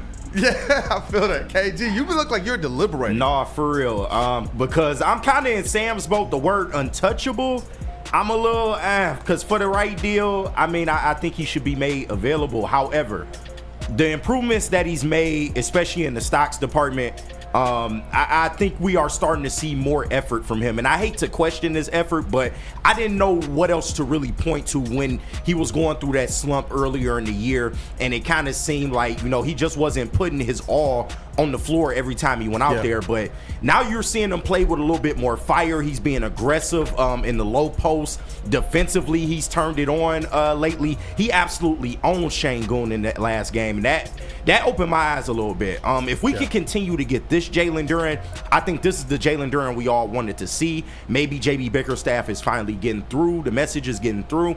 I think this is a swish, man. You know what it is? It's the education. You're not wrong on your assessment. It's just sometimes when you don't know where to be, you're not being put in your best possible spots, sometimes you play a little less confident and sure of yourself. Right. Because defense in that paint, that's an instinctual thing. And he hasn't been necessarily taught those crafts. What I see with JB Bickerstaff doing, it seems like they're taking the time to make sure that he understands the importance of his role. Like when you're talking about dropping into the paint and how to play help side and all that, those are things that have to be taught, whether you have the instinct or not. And I do think as he's getting the opportunities to have those reps and be taught that more, and you see JB Bickerstaff will yank him and put him on the bench. This game's I'm looking like, man, he only got 20-something minutes. And he'll watch Stu from the bench. That's the type of tough love that he needed, though. Because what would I always say? He should feel bad that somebody, and no disrespect to Beef Stew, but the fact that they would rather have Beef Stew out there to close games and not you with the ability that you have, I thought that was something that he should have been concerned with. Bickerstaff is a coach, dog. Yeah, no, he is. But shout out to Jalen Duren. He's made the improvements. I think it's a switch. Rod Beard, what say you for the last one? Is this Elliot Ness? Elliot Ness is untouchable, but that's the only other person we're talking about. That man is not untouchable. We can trade him for a King's ransom. If Karl Anthony Towns can be traded, yeah, we can trade Jalen Duren. Hey, you know what? That's a word. Rod, you brought the heat, man. Once again, Detroit News Sports Editor-in-Chief Rod Beard. Brother, any last words for the people? No, man, I think one other name that we're not mentioning is, or two names I'll give you. Troy Weaver, because we're seeing that the talent was there. The other pieces just weren't right, but the talent was there in Cade, in Isaiah Stewart, in Jalen Duren, in Jaden Ivey. We have to say at the end of the day, he was right about the talent in all of those.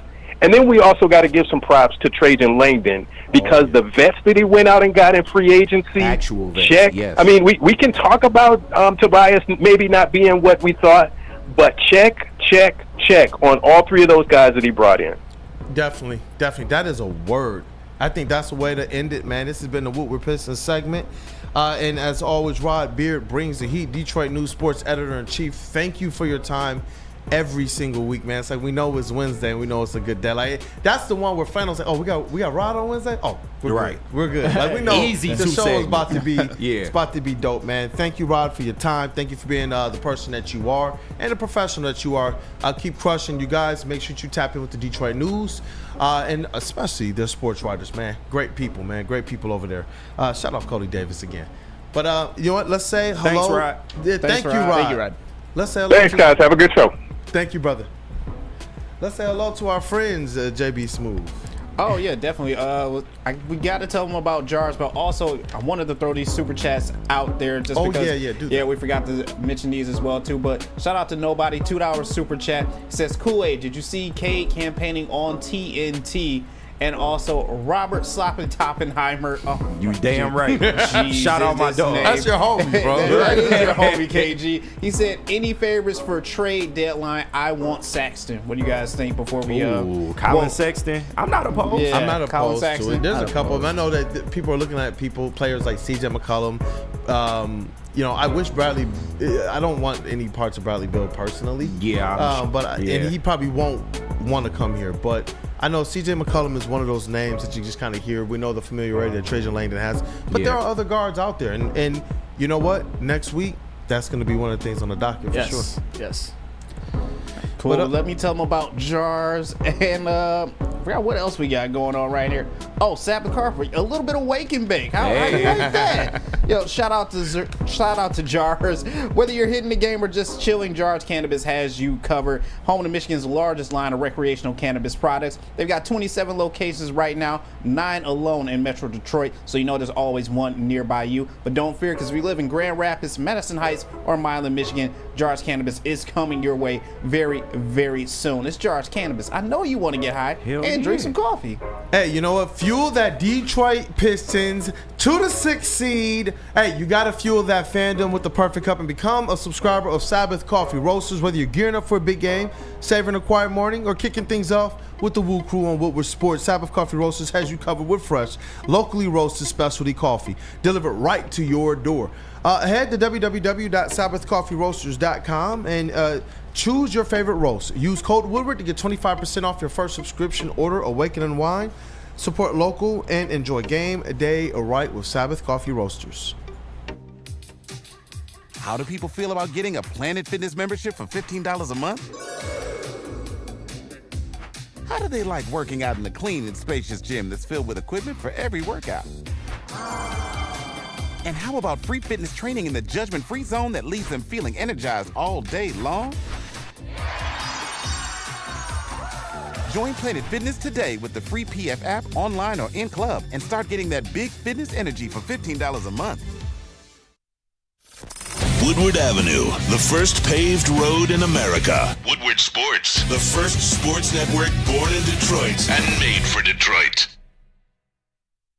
Feldman Chevrolet, Michigan's #1 Chevy dealer, is kicking off the game with the best prices on all cars, trucks, and SUVs, like this 2024 Silverado for just $296 a month, or this 2025 Equinox for as low as $371 a month. Our locations in Novi, Highland, New Hudson, Livonia, and Lansing means we have the perfect Chevy right in your backyard. Get the home team advantage every day at Feldman Chevrolet, Michigan's #1 Chevy dealer. Game is won in the trenches, and our big fellas don't mess around. The Woodward Heavyweights on Woodward Sports. Walk into any Lady Jane's Haircuts for Men today. Open 7 days a week. Sit back, relax, and enjoy precision haircut, scalp massage, hot leather neck shave, and hot towel treatment from one of our talented stylists. Step up your game this season and take advantage of our $20 haircut special. Scan the QR code and get your coupon today. Lady Jane's Haircuts for Men, the ultimate haircut experience. Open 7 days a week. Walk-ins always welcome. Lady Jane's Haircuts for Men, it's wicked awesome.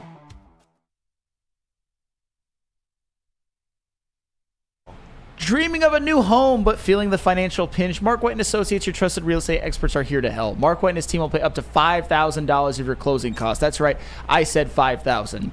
Call Mark White & Associates today at 248-290-8242 or visit them at markwhitesells.com. Again, call Mark White today at 248-290-8242 to make your dreams come true. And then, of course, you have to go on to Soroki. Celebrate your new house with a good meal. Soroki's Crispy Chicken and Pizza has a limited time offer.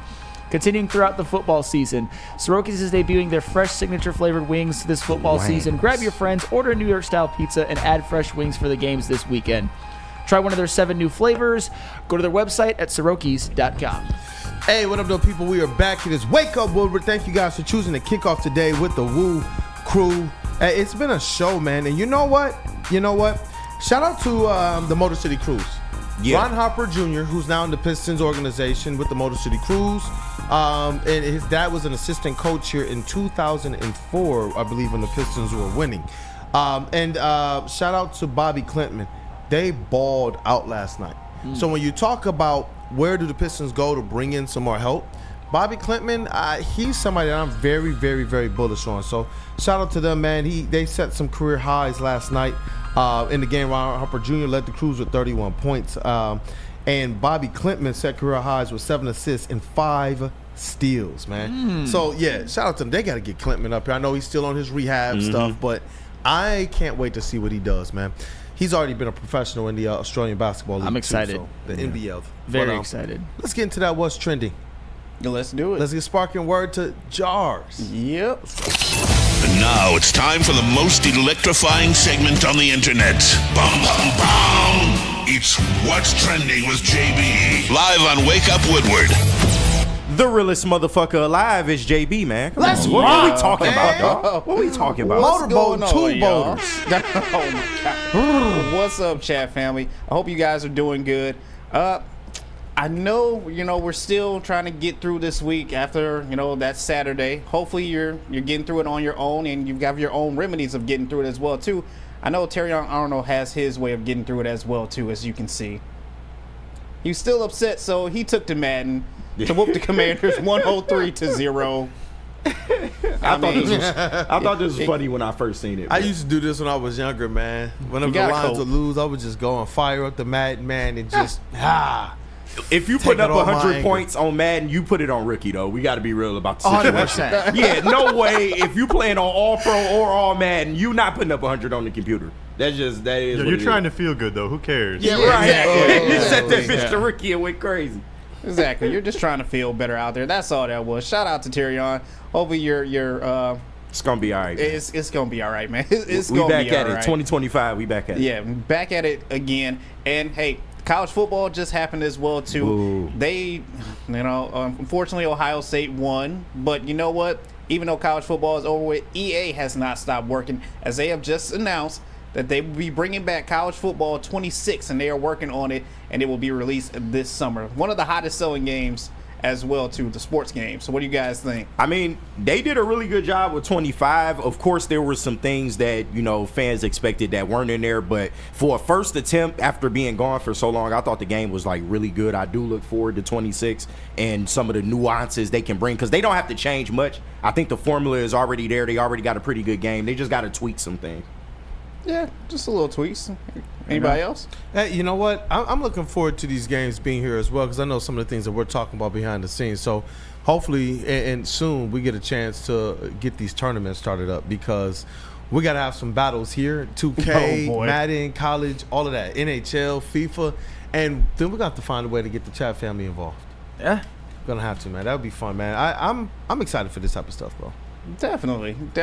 Kool-Aid, I remember last week you said you had to take an Uber to get to work, right? Goodness, bro. It's like $60, man. $60?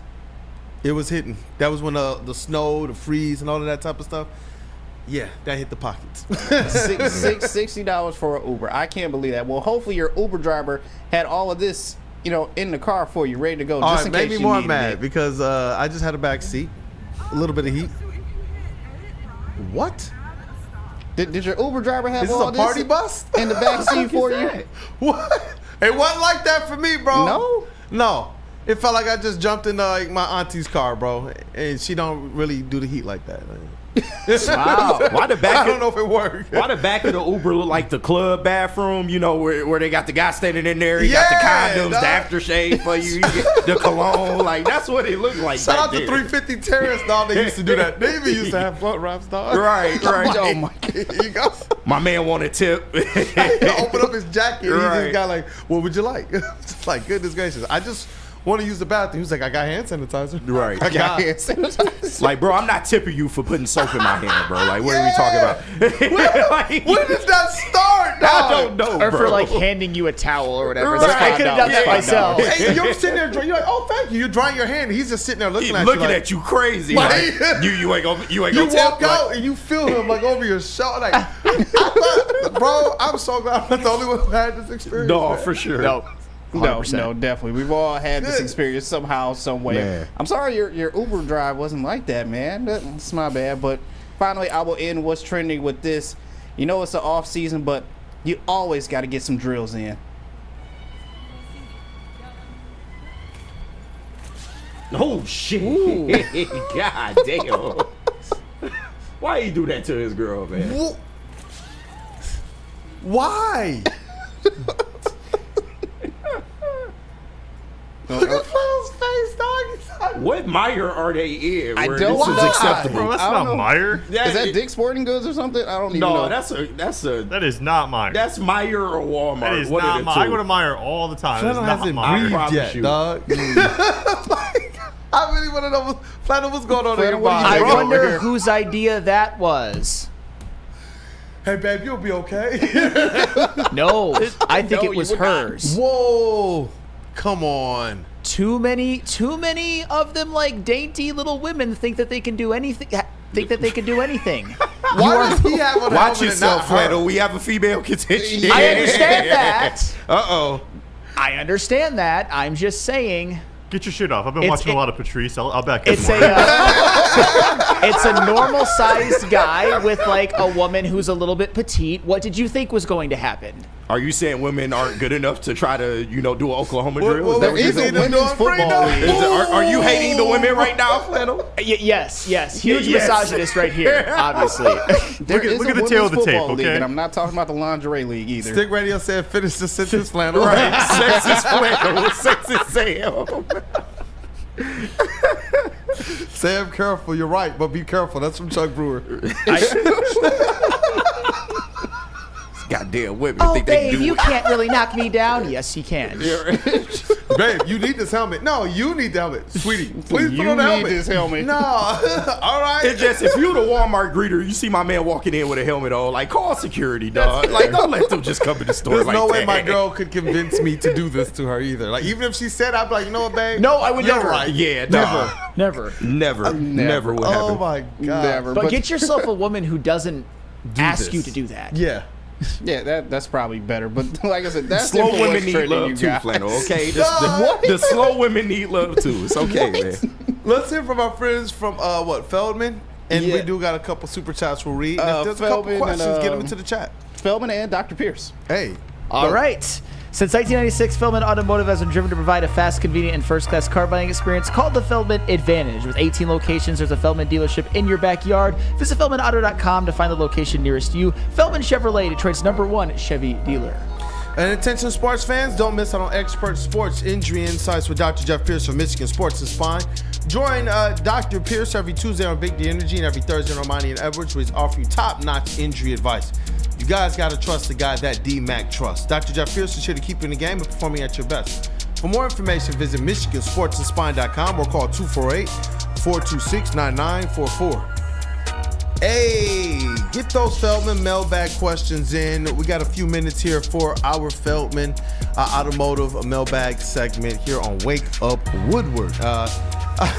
Stick with y'all see a fellow with truck stick his wife just to prove a point. LOL. Oh, I thought you were laughing at Shane Daniels' super chat. Oh boy, what is Shane? Oh yeah, I got to read off some of these super chats that we Let's got get to the super chats when they get these questions in. Shout out to Dante151 for this super chat. $4.99. He said they need to fix the AI on offensive line so they can actually block for more than 3 seconds. Dawg, that shit is annoying, What bro. are we doing? That was just dumb. That was for the college football for this upcoming summer. And Shane Daniel said this is a Ray Rice viral trend going on now. Jesus, man. Goodness gracious, man. It's a Ray Rice trend. This is so stupid, man. Our society, bro. That's why I love the WUW Crew and our chat family. Steve McNair, Sean Taylor. I'm just saying, those guys. Yeah. Roles reversed. Yeah. R.I.P. Yep. And look, we're going to get into some of these questions. Hey, let's see if we can get 35 likes by the end of the show, chat family. Let's rock, man. They've been on one and they've been supporting. They've been here this morning. But Randall Smalls, let's see. Feldman Mailbag. So, who do we want to get rid of off the Pistons? Fontecchio? Who else could we move? Fontecchio has been a lightning rod this season in terms of a guy who isn't just been identified as not helping out the bench, but not necessarily helping out the team. And what makes it maddening is when you see him have a good game, the Pistons generally have a good game too. You need that firepower. It was what we were expecting to have, at least as a shooter and as a movement guy, man. I see you, KG. And guess what? I can count on one hand the amount of good games he's had this year. Like, I don't know what the fuck happened between, that stretch last year and this year, but he is not the same Fontecchio. I feel like he's lost confidence. He's just when he's open, he doesn't hit it. Like, I think he's the candidate. He's the only player on the roster who needed Monty Williams. I swear. No, but I was seduced by that man. I thought he was gonna have a way bigger what impact I saw on from this Simone team. Fontecchio last year. Go back to that Jeff Rieger quote I said earlier. I won't repeat it. I'll just say that. However, this season he stinks. He's not good. Gosh, and we've been waiting. I'll still be a little bit more patient, but you're right. I mean, what you're saying, it's not up to the level we thought. They did give him a little bit of money, but it was more or less a prove-it deal. Yeah. So you know what? At first, I was like, man, do you lock him in? But whatever their assessment was, I think it was the right one. Make him prove it. Make him earn it.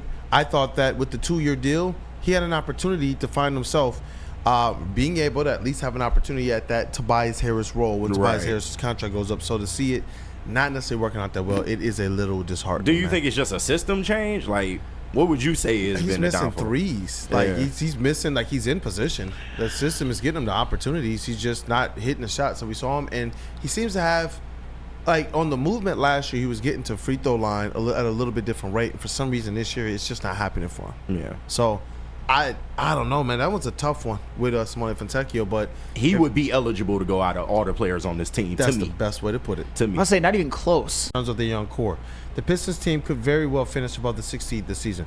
I believe that their young cores have. I've liked personally the Pistons' young core better than the Rockets' young core, but I believe that the Rockets put better vets around their young core earlier.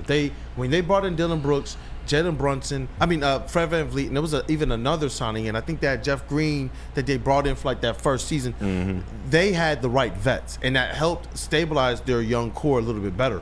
But what you saw in this last game is the Pistons with some of those right vets, like Rod said, they just look like a team that has a little bit better trajectory right now in terms of their young players. I like Şengün a lot. That to me is why I would still take the Rockets' young core for now, but Cade Cunningham is the best young player of those two teams by far. Because their young core right now, it's like when you get beyond Şengün, who's the next player that you're looking at? I mean, because if we're going Jalen Green.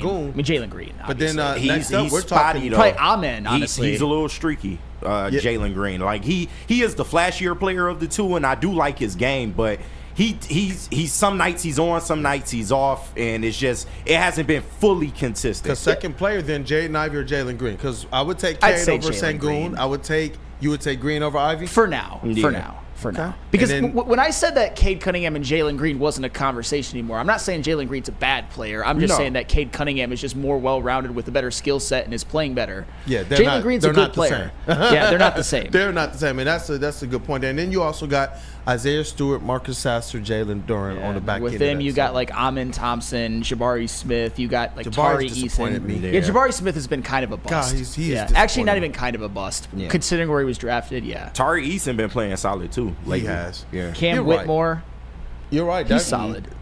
Those are pretty good young cores, man. This is going to be where the vets and kind of the top of that, Sengun, Cade Cunningham. I think that's what's going to determine the ceiling ultimately. So yeah, no, but the funny thing is that I'm not gonna lie. When the Rockets signed Dillon Brooks, I kind of snickered a little bit. But honestly, he's been good for them. It's worked. He's been good for them. That's something that, and you guys can go back. Rod and I asked the question: should the Pistons go and do this? We thought that they should, on a deal at $10 million a year or less for Dillon Brooks, because we thought we needed that kind of frazzle that he brings to the game, because we didn't have people that were doing that beyond Stewart. Yeah, we needed an antagonist, somebody who could be a lightning rod. And somebody that just the whole rest of the team can kind of buy into that confidence. But it's interesting. I didn't think he was going to have this type of effect with the Rockets, though. I mean, I knew a 2-year, $52 million contract we could have gave Dillon Brooks instead. On brand. But you know what? Tobias hasn't been good enough this year, so you got a leg to stand on. You do? Not over Dillon Brooks, though. I mean, come on, bro. I don't like Tobias like that either. I would swap him right now. 100%. I would 100% swap Tobias for Dillon Brooks. Like, in a perfect world, all things equal. Player for player, Dillon Brooks is better right now. Are you saying not on offense? Did you see Tobias put up 4 points the other night? I get that. Hey, those are good 4 points. You're the only starter not in double figures. Are you kidding me? I trust Tobias more offensively than I do a Dillon Brooks. Like, for all that Dillon Brooks brings, but I do. Yeah, Tobias is the better offensive player. But do we need Tobias? Tobias's offense will help. Yeah. But I almost feel like we need the defense sometimes a little bit more. But goodness gracious, man, that's a tough one. Dillon Brooks just became kind of a bit of a clown and a caricature towards the end in Memphis. But he's always been a good player. He's a 3-and-D guy. He tried to lean into his dumbassery instead of his playing skills. You know what I'm saying? Yeah. And Houston actually kind of found a diamond in the rough, because honestly his last season in Memphis was not good. He deserved a lot of the vitriol that he got, but he's really redeemed himself. He definitely has. And I see this with Steve O'Baby, Feldman Mailbag. Kool-Aid, do you think other players have noticed the Detroit Pistons, and do you think they would want to come here at the trade deadline? Honestly, you saw Cade Cunningham in that TNT interview. You've seen him in a couple other things. They're trying to make sure people understand, because how bad does it look that the NBA is late to the party on Cade Cunningham? Right. You're late to the party. As Nike, usual. you're late to the party. Y'all are late to the party. We told y'all already, but I get it. The way they do things as it relates to let's wait and see for the wins. That's something where I do believe the trend has to catch up. You see the Pistons make the playoffs and say, you know what, we don't care about this draft pick. That's a signal to all of those other players that you can trust coming here, because they're trying to win now. They're no longer trying to play to lose. That's one of the things that matters. People are coming here and understanding, oh, downtown is nice. Mm-hmm. People are coming here and they're realizing that the city is decent. And they're realizing you spend a lot of your time during the winter on the road in some of the places you would want to be anyway, in Miami or on the West Coast. And so I believe that not this year, but next year will be one of those trade deadlines, or in 2 years when you're talking about Tobias Harris. Next trade deadline, because he got 2-year deal. Next trade deadline is one of those ones where I think you'll see a few more players say, you know what, I kind of want to see what the Pistons are talking about. You look at the squads around, there's a lot of dysfunction. There's a lot of rebuilding that's about to go on. There's a lot of people that's about to press and reset. The Pistons are going to be one of those top 5 or 6 teams that's just not in that position. That's why I really like how the front office is structured now, because Cade even kind of alluded to it during the interview. He said his first couple years, things were just unorganized. And I think he was referring more so to the organization at that point. And you got to just like the structure that they've brought in, because it is more welcoming to players. Like, yes, the team success is good and all, but you want to be coming into a situation knowing okay, it's not all hell done broke loose in here. It's not Arn Tellem running the team secretly. There's more things in place now to where it's a little bit of a better structure. At least from the outset. I'll agree with some of that. Yeah, I get you. But at least it's my more. Man Stefanski back in the building it's too. more hidden now. It's more hidden now. We took a picture of Justin Henry Malloy at the Pistons game. And you know what more people was talking about in that picture? Not that, hey, our young stud is in the building, but who was over his left shoulder? The shadowy figure Ed Stefanski, who we thought was fired. I was about to say, you know things that we don't. I'll just say that. True. But it looks better than it did before. It does. Sure. Trajan Langdon is a guy that I believe they trust in this role more than because he's a PBO. Yeah. Troy was brought in to be initially assistant GM and then kind of GM. Those are different things. They're giving Trajan the power. So he's doing his thing. I guess one more here from Dante151. Feldman Mailbag. Flannel, should the Lions go after Khalil Mack in free agency? Also, are we all rooting for Buffalo Bills to beat the Chiefs? And then there's one for KG and JB, as you guys can think of this one while Flannel answers. Also, AEW Dynamite, AR Fox versus Swerve tonight.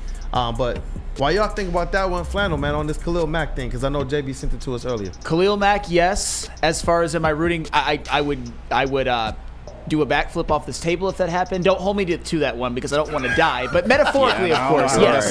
Khalil Mack and Aiden Hutchinson would be the greatest edge rushing duo we've ever seen. But as far as am I rooting for the Bills to beat the Chiefs, I will be happy either way because I want Patrick Mahomes' accomplishments to usurp Tom Brady's. I do. If the Lions can't win it, I want that as well. But I would also love Josh Allen to get that monkey off his back and get his first Super Bowl MVP so that he can be really mentioned in. If he gets that, we're going to have some conversations about Josh Allen that only a Super Bowl MVP can give you. Yeah, I think the Khalil Mack move would be great. I think he's contemplating retirement right now. So, I mean, if he's not in that headspace, I don't want him. But if he's committed to, trying to come back and still play football, absolutely. No, I'm pretty sure Schefter tweeted out he's coming back next year. Okay. Well, yeah, but either way, in regards to the AEW comment, it'll be a good match. I'm more so looking at the angle between Swerve and Ricochet right now because what they've done with Ricochet, he kind of got this nerdy serial killer vibe going on. It looks a lot better than what they had him doing originally. Like he was kind of kissing ass to the Hurt Syndicate, and they kind of been making him look weak since he's been in AEW. But now that he's made this switch and he's kind of full on embracing that heel role, him and Swerve, I'm interested to see where they take that, bro. I'm excited for the match. I definitely think Ricochet is going to have some part in this. He's going to interfere somehow, some way. But let's not forget, this is always and will forever be Swerve's house. Right. Damn right, Trevor. I got some super chats to clear up in here as well, too. Definitely. Shout out to Jay Hart for $1.99 super chat. Bring Bruce Brown back. Why not? Yes. I've said this the last several games I played. And honestly, the night that Kirby was in the building, I think that was the night that they were playing the Raptors. I believe that. Yeah. And Bruce Brown, he walked out the tunnel because we sit over the visitors' vomitory. Their locker room is right where the media room is too. He came out, looked at him, and was like, "Bro, man, how you feeling about Detroit?" And he just looked and he was like, just kind of gave that look, and then just kind of walked over to some of his people and such. And it was just interesting, man. It's interesting to see. And I know that Detroit's not a place he wanted to leave. We took the chance on him. So it's just interesting, man. I like Bruce Brown. What about you, Flannel? Yes, bring Bruce Brown home. He's right now the Toronto. It was a great organization for a while. They won a championship with Kawhi Leonard. It's become basketball Siberia now. So, of course, he wants to come back to Detroit. Bring him home. It'll be a solid move. You're talking about a playmaker coming off the bench. He is that. He is somebody that can distribute the ball and play defense. Not really looking at him for his offense, but he brings that attitude. And I wouldn't mind having him back on this Pistons team. This iteration of the Pistons. And you know what I love about him? He just plays within his own means offensively. He doesn't try to do too much. He doesn't go outside of the scope. He knows what he is offensively. So, man. And one more super chat as well, too, from Dante151. Shout out once again. $1.99, all caps. Can the Pistons please extend Beasley now? Please, dog. Now, please. I gotta look into it. I don't know if it's like just a contract extension that can happen, or if it's a situation where you go into free agency. But get that man. Already let him know you're part of our future. Yeah. Don't test the market. Yeah. I think they can probably extend him while he's in the building, but don't know for sure. But don't pull the Jets. Pull the Lions. Come on. The Jets let Aaron Glenn leave. The Lions did not let DJ Reader leave. Yeah, he's done too much for this team, and I love Tim Hardaway too. I believe he deserves consideration, but Malik Beasley's been that all year long. All year long, he has. Yep, I would. Where Malik Beasley ranks in terms of free agent signings that the Pistons have ever made is higher than you think. I'll just say that. So, yes, bring him back. Hey, quick question. Do y'all think he can win Sixth Man of the Year? Sixth Man of the Year? Yeah. Malik Beasley? No. I think that's Peyton Pritchard. He should be in the conversation, but hooping. Man, I think if the Pistons do go out there and get a top 6 spot, I believe that they're going to be in a lot of conversations. They're going to make what the current narratives are a lot more difficult to just push button on. I do believe that. A top 6 spot, to me, changes everything for those postseason awards for the Pistons. Yeah. So that's what I think is going to be what it's going to boil down to more. I think top 6 gets you in the conversation. I think top 5 actually makes it a decision that you have to make. I think top 6 is just enough to get you on the fringe, but to really be considered for those awards, I think you're gonna have to be top 5 at least. Yeah. You know what? I agree with that. Especially for this year, man. We've seen K put up some amazing stats, and they've said, yeah, win more. So, hey, this has been a show, man. Yeah. It's been a show. Let's get that chest pass going, and we'll start to break this down. Hey, that's buckets right there, man. Word to my VHS mixtape. That we still ain't seen. Still we ain't heard no of. evidence of this. Hey, man, I hope y'all have a good day, man. This booth, man. KG been mad at me, dog. He been mad at me over this Ben Johnson Listen, stuff. bro. Over my VHS mixtape. We had to go outside. I don't control the era I'm born in. We had to go outside and have a talk yesterday, bro. I didn't appreciate that yesterday. I did not, bro. It is what it is. Sometimes you got to straighten out your own beat up. Oh, man. Hey, you know what, man? This has been a show. Wake up, Woodward. We appreciate you guys for choosing to kick off the day with the WUW Crew. If you didn't get an opportunity to, go on ahead and smash that like button of support and stay tapped in with all of the shows. Shout out to our brother Matthew Broder. Shout out to our brother that dude Justin, all part of the WUW Crew family and our extended family too, like Summer, High Def, Cody, and those people. They all mean a lot to this platform, just like y'all. Cavassier Chase, what up, though? Hey, what up, though? It's been a good day. Hope you guys stay warm. It's very, very cold out. Shout out to my dad. Shout out to the guys at Seymour Ford. Hope you guys are staying warm. Shout out Little Mania. JB and I were there last night. Oh, my God. Social, fun time. So hopefully we'll be able to recap some more of that for you guys later in the week. It was quite a show. And then there's some more stuff going on at Hayes Social next month. So Yeah, I think JB might be going. I don't know if I'm going to that one, but we'll see. But I'll hand it over to JB. I'll let him tell you more about that and wrap up for the day. Oh, what's up, Kool-Aid? No, just really quickly, yeah, it's right. He can't be extended. I heard something like that. The new deal, he has to get the free agency for Malik Beasley. So shout out to our chat for also confirming. What up, though? You know what? Let's get to the booth, man. We'll start. You just start over here, but since I know there's some stuff that JB talking about, Woodward Sports MVP. And the Diddy booth is JB Smooth. What up, though, bro? Yeah, so shout out to the chat family. Me, Chase, Chris, a bunch of his friends also as well were at Hayes Social last night for the WrestleMania, the micro WrestleMania event that went on. We got a bunch of the pictures and some videos as well too that we'll share probably tomorrow. I gotta compile all of them, get them all together as well too. It was wild. It was a time. I will say that there's a lot of crazy things going on at Hayes Social as well. So just stay tapped into their website. Obviously, they're going to promote it as well too. We might be there as well. Kool-Aid, did we want to introduce the Fan Appreciation Friday thing? Yes. Let's do that. Talk to the people about it. Hey, listen, we want you all even more and more and more a part of the show. So JB Smooth and I, we had some meetings with the Godfather Stick yesterday as we continue to try and enrich this platform for you all. JB Smooth, let them know what we're about to start doing.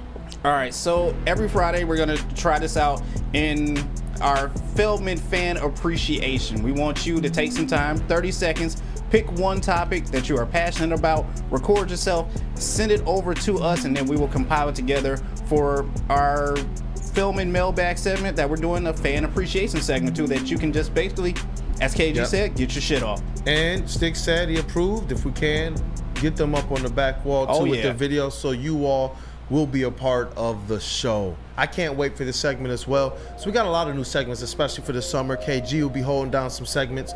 The fan appreciation one will be on Friday. So KG, you don't have to do a segment on Friday. We'll do 4 days, Monday through Thursday, and Friday we'll let the fans kind of take over that other segment. So we got a lot going. Shout out to JB Smooth. Shout out to the team behind the scenes. Wake Up Woodward, our crew and the social team. We're going to really be spearheading a lot of new content coming to the network, man. Right. And it's coming, y'all. Just be patient. But it'll be here sooner than you think. Over here in the sound booth, that is Detroit's #1 draft pick, SKGAK Black Hollywood, Rookie of the Year, going for Woodward Sports MVP, and going to be playing a pivotal role in helping us with this new content coming to the network. And I'm a coordinator that may be on the way out the door. So, I'm talking shit. But shout out to everybody. Y'all know the spiel, man. We absolutely love and appreciate every single one of y'all that join us each and every morning. We work hard to put these shows together for y'all, so we appreciate y'all reciprocating that love, man. Good, bad, or indifferent. Whether you're from another fan base or not, we appreciate you being here with us. And shout out to the team, man. We did it again. We're going to continue to do it. And fuck everybody that think we can't do it. So let's keep this shit rolling, bro. Like that, boy. That's fired up. You know I'm the bar king, dog. Don't fuck around.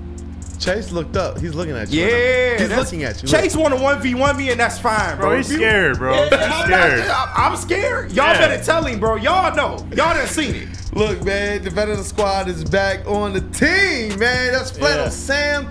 Hey, brother, great show. Red Wings correspondent, all sports knower, all ball knower. What up, though, brother? Hey, tonight, Pistons, go beat the Hawks.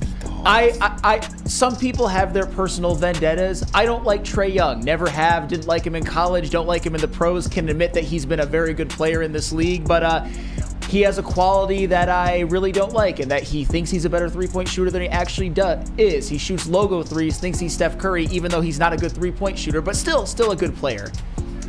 Point is, that was my Trae Young rant for the day. I would really like the Pistons to finish above the Hawks. That's all I'll say. Please, goodness, because we talked about some of those squads that, you know what?